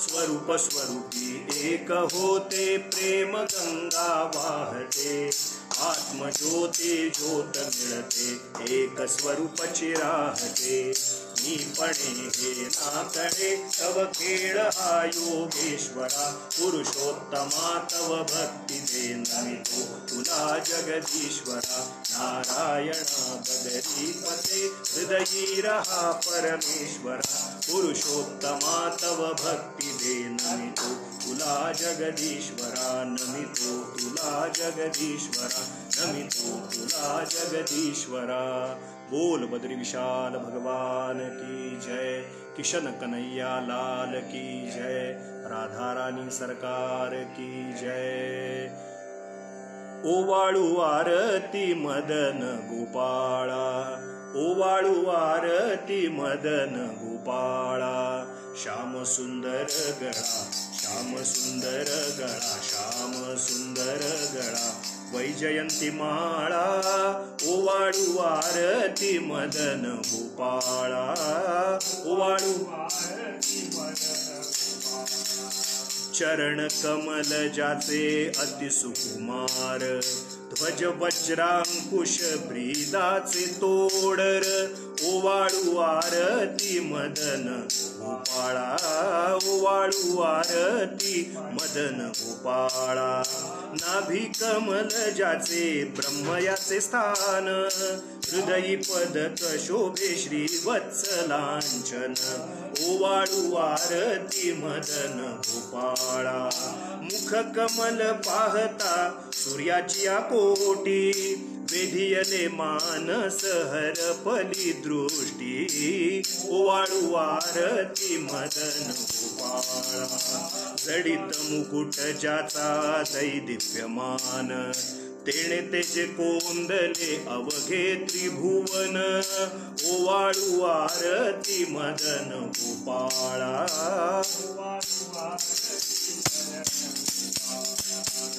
एका जनार्दनी देखियले रूप एका जनार्दनी देखियले रूप देखियले रूप देखियले रूप एका जनार्दनी देखियले रूप रूप पाहता अवघे झाले तद्रूप रूप पाहता अवघे झाले तद्रूप ओवाळू आरती मदन गोपाळा श्याम सुंदर गळा श्याम सुंदर गळा वैजयंती माळा ओवाळू आरती मदन गोपाळा ओवाळू आरती मदन गोपाळा ओवाळू आरती मदन गोपाळा गोपाल कृष्ण कृष्ण भगवान की जय। कायेन मनसा वापि यद्यत् कर्म शुभाशुभं करोम्यत्र करिष्यामि तदतु त्वत्समर्पितं। दत्तनामैव नामैव नामैव मम जीवनं कलौ नास्त्यैव नास्त्यैव नास्त्यैव गतिरन्यथा। अवधूत चिंतन श्री गुरुदेव दत्त दत्त दत्त। 10 मिनिटांमध्ये फेसबुकची ऑनलाईन उपासना आपली सुरू होईल। सगळ्यांनी त्यामध्ये सुद्धा सहभाग घ्या। श्रीपाद श्री वल्लभ या फेसबुक पेजवरती पुन्हा एकदा ऑडिओ फेसबुक लाईव्हच्या द्वारे पुन्हा आपण सहभागी व्हा। विष्णू सहस्रनाम आणि ओम नमो भगवते वासुदेवाय हा जप त्याच्यामध्ये समाविष्ट केला गेलेला आहे। सगळ्यांना प्रेमपूर्वक नमस्कार। उद्या 5 वाजता पुन्हा भेटूया। अवधूत चिंतन श्री गुरुदेव दत्त दत्त दत्त।